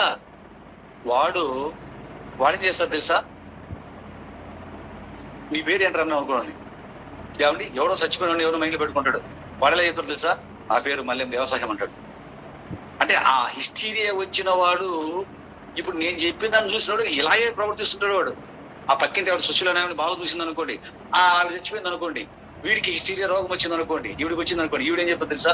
నీ పేరు ఏం పేరమ్మంటే, నా ఆవిడ పేరు పక్కన పెట్టేసి నా పేరు సుశీల అంటారు. మీ ఆయన పేరు వాళ్ళ ఆయన పేరు చెప్తుంటారు. నీకు ఎంతమంది పిల్లలు, ఆవిడకి ఎంతమంది, సుశీల ఆవిడకి ఎంతమంది పిల్లలు చెప్తుంటుంది ఈవిడ. దీన్నే హిస్టీరియా మానసిక రోగం అంటారు. ఇలా చెప్పగానే మన వాళ్ళు ఏమనుకుంటారు తెలుసా అండి? ఆవిడ చచ్చిపోయిందండి, సుశీల ఆవిడ చచ్చిపోయిందండి, ఆ రోజు ఆవిడ పెట్టిందండి. ఏ అమ్మా వెళ్ళవా, ఈవిడికి ఎందుకు పెట్టావు? ఈవిడికి ఎందుకు పెట్టారంటే తలచీర కట్టుకొని తలస్నానం చేసే 12 గంటలప్పుడు ఆ పలాయి దగ్గరికి నీళ్ళకి వచ్చింది, బావి దగ్గరికి నీళ్ళకి వచ్చింది. నేను ఆ బావి దగ్గర కూర్చొని ఉన్నాను, బావి దగ్గర చచ్చిపోయాను, నేను ఆ బావి దగ్గర కూర్చున్నాను, ఈవిడ మీద ఇష్టం పుట్టింది, అందంగా ఉందని ఈవిడే. ఏమండి అలాగ అనుకుంటే మొత్తం అంత అమెరికా వాళ్ళకి వాళ్ళకే పట్టాలి దయ్యాలని కూడా, వాళ్ళే అందంగా ఉంటారు. మన వాళ్ళు ఎక్కడ ఉంటారు? ఇంత జడ వేసుకొని, ఇంత జడ ఏదో నల్లగా పల్లీలో పెట్టుకుని ఉంటారు చాలా మంది. ఇలా పడుతుంది, చదువు సందేహం ఇలా పట్టాలా, అన్ని ఉన్న వాళ్ళకి పట్టాలా? ఆలోచించినది ఏమన్నా పిల్లలు పట్టారు ఈవిడికి అనగానే అని చెప్పేసి నేను చెప్తుంటది. మరి ఏం చేయాలి? ఇప్పుడు పోతాను, ఏం కావాలి నీకు? చికెన్ పెడితే పోతాను నేను, లేకపోతే మరొకటి పెడితే పోతాను నేను. కానీ వీళ్ళు ఏదో బైబిల్తో కొట్టాను, లేదో అది అక్కడికి ఫోన్ అంటుంటది. అంతే మైకులు చెప్తున్నా సరే నువ్వు పో అంటుంటది. ఆ తర్వాత ఏం చేస్తాడు? అగ్ని ఆ ఫీలింగ్ అయిపోయి ఆ వ్యాధితో ఆ తర్వాత దొర్లి అలాగా కాసేపు తర్వాత వెళ్ళిపోగానే మనం వెళ్ళి అమ్మ ఏమైంది ఏం పేరు నీ పేరు అప్పుడు నీకు ఒరిజినల్ చెప్తుంది. మానసిక రోగాలండి ఇవన్నీ కూడా. ఆలోచించలేదు ఏమైనా పేర్లరా.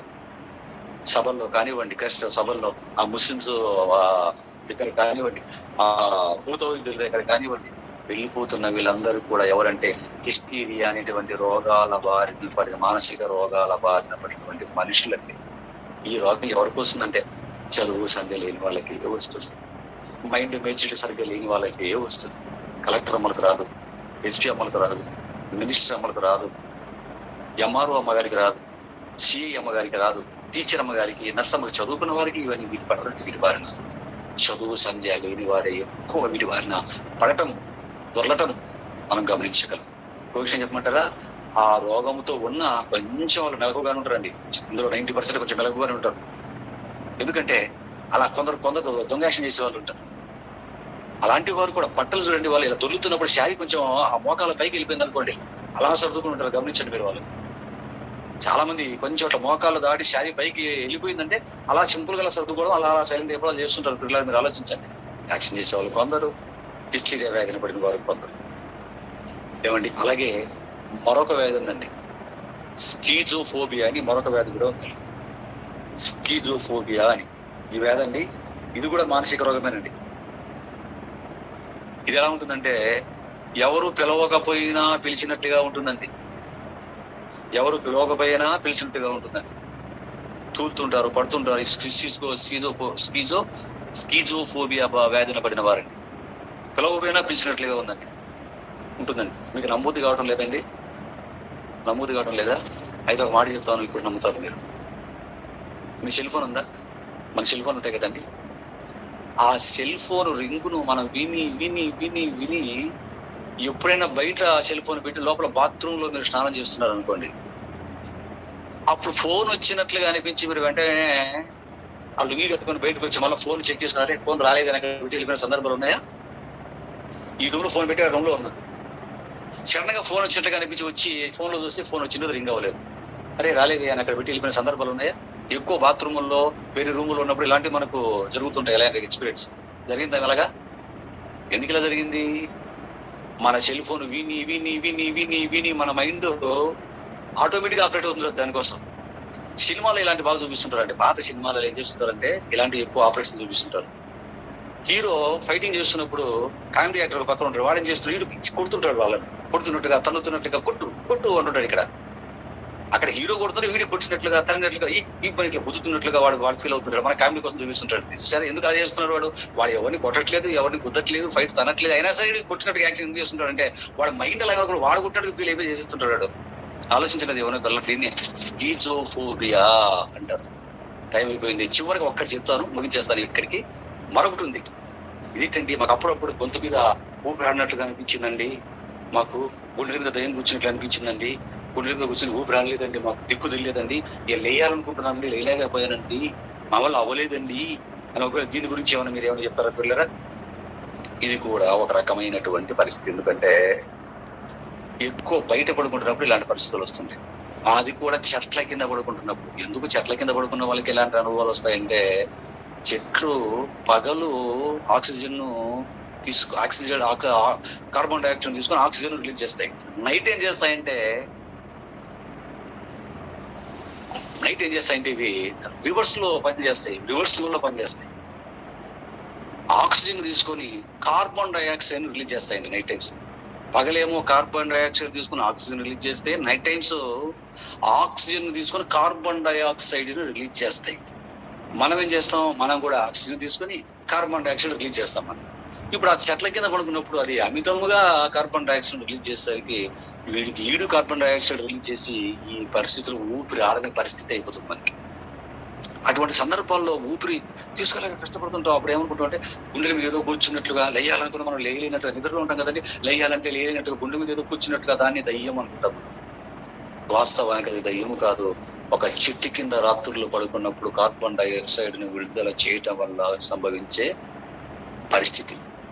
అంతే పిల్లలు. అలాగే మరొకటి ఉంది, స్లీపింగ్ పారాలిసిస్ అని ఒకటి ఉంది. వ్యాధి కాదు, ఒక సందర్భం, మనిషికి సంభవించే పరిస్థితి. స్లీపింగ్ పారాలిసిస్ అంటే నిద్రపోయినప్పుడు తలకాయకి మొండానికి సంబంధం పోతాయి. అంటే ఈ బుర్రకి, మెదడుకి, బాడీకి సంబంధం, అదే స్లీపింగ్ పారాలసిస్ అంటారు. అప్పుడు ఏం చేస్తుందంటే మనం కళ ఏదో కలగంటామా, అరవాలనుకుంటాం. ఏదో కళలో పాము వచ్చింది అనుకోండి, లేకపోతే కళ ఏదో దయ్యం మనల్ని కొడుతున్నట్టుగానో, మనకు మనలో గొంతు నొక్కుతున్నట్టుగానో వచ్చింది అనుకోండి, ఎవరు వచ్చి కత్తితో పొడుస్తున్నట్టు అనిపించింది అనుకోండి, అని అరవాలనుకుంటుంటాం. కానీ మనం అరవలేము అనమాట. అప్పుడు అంటాం అరవాలనుకుంటే అరవట్లేదు, పరిగెత్తాలంటే కాలు రావట్లేదు, చేతితో మా ఆయన్ని పిలుస్తుంటే మా ఆయన్ని పిలవడానికి నా చేతులు రావట్లేదు, మా అమ్మని ఇలా అన్నాం అనుకుంటే నా చేతులు రావట్లేదు. బాబోయ్ అంటాడు, దయ్యం ఇలా చేసింది అని అంటాడు. అది దయ్యం కాదు నాయన, స్లీపింగ్ పారాలసిస్. మెదడుకు బాడీకి సంబంధం తెగిపోవడం వలన కాసేపు నీకు సంభవించే ప్రవర్తన తప్ప ఇది మరొకటి కాదు పిల్లరా. ఆలోచించండి దేవుని పిల్లరా. కాబట్టి దేవుని పిల్లరా, బైబిల్ని బట్టి జాగ్రత్తగా ఆలోచిస్తే, డెవలప్ అయిన సైన్స్ కూడా బట్టి జాగ్రత్తగా ఆలోచిస్తే ఇవన్నీ మానసిక రోగాలే తప్ప మరణించిన మనిషి దయ్యంగా మారి పడుతున్న సందర్భాలు కాదు. అంటే ఈ రోజు పాఠం వల్ల మనకి ఏమర్థమైంది? మనిషి మరణిస్తే దయ్యంగా మారడని, మరో మనిషికి పట్టడని క్లారిటీ వచ్చింది. మరి మొదటి శతాబ్ద కాలంలో క్రీస్తు వారు వదులుకుంటున్న దయ్యాలు దేవదూతలు దురాత్మలుగా మారినవని క్లారిటీ వచ్చింది. మరి ఈ కాలంలో అవైనా పడతాయి అంటే అవి కూడా పట్టవని, బైబిల్ సంపూర్ణం అయిపోయగానే ఆ పరిస్థితిలో దేవుడు ఎత్తి పడేశాడన్న సంగతి కూడా మనకు అర్థమైంది. మరి ఈ రోజు మన వాళ్ళు దయ్యాలు అనుకుంటున్నవి మానసిక రోగాలే తప్ప దయ్యాలు కాదు అని మనకు అర్థమైంది. ఆ దయ్యాలు కూడా ఎవరు? ఆ దయ్యాలు వదలగొట్టే బోధకుల సభల్లోనే ఊగుతుంటారు తప్ప, ఏమండి మేము అన్ని సభలు చేస్తుంటాం, మా సభలు ఎప్పుడైనా ఒక దయ్యం బట్టి ఊగిన సందర్భాన్ని, ఒక్క దయ్యం అంటే ఒక్క మనిషిని చూసారా మీరు? ఎందుకు? సబ్జెక్టు పడుతుంది వాడికి, సబ్జెక్టు పడుతుంది తప్ప వాడికి ఇలాంటి వాడు ఏం చేస్తున్నాడు? ముందే ప్రిపేర్ చేస్తుంటాడు, ఒక రకమైన సౌండ్ పెట్టి, ఎవరైనా కొంచెం కదిలితే తెచ్చి లోపల కూర్చోబెట్టి అనుకుంటాడు. ముందే వాడు ఆ పోస్టర్లో అనౌన్స్మెంట్ చేసుకుంటాడు కదండి. వాళ్ళకి తెలుసు ఊగాల ఎక్కడికి వెళ్తే.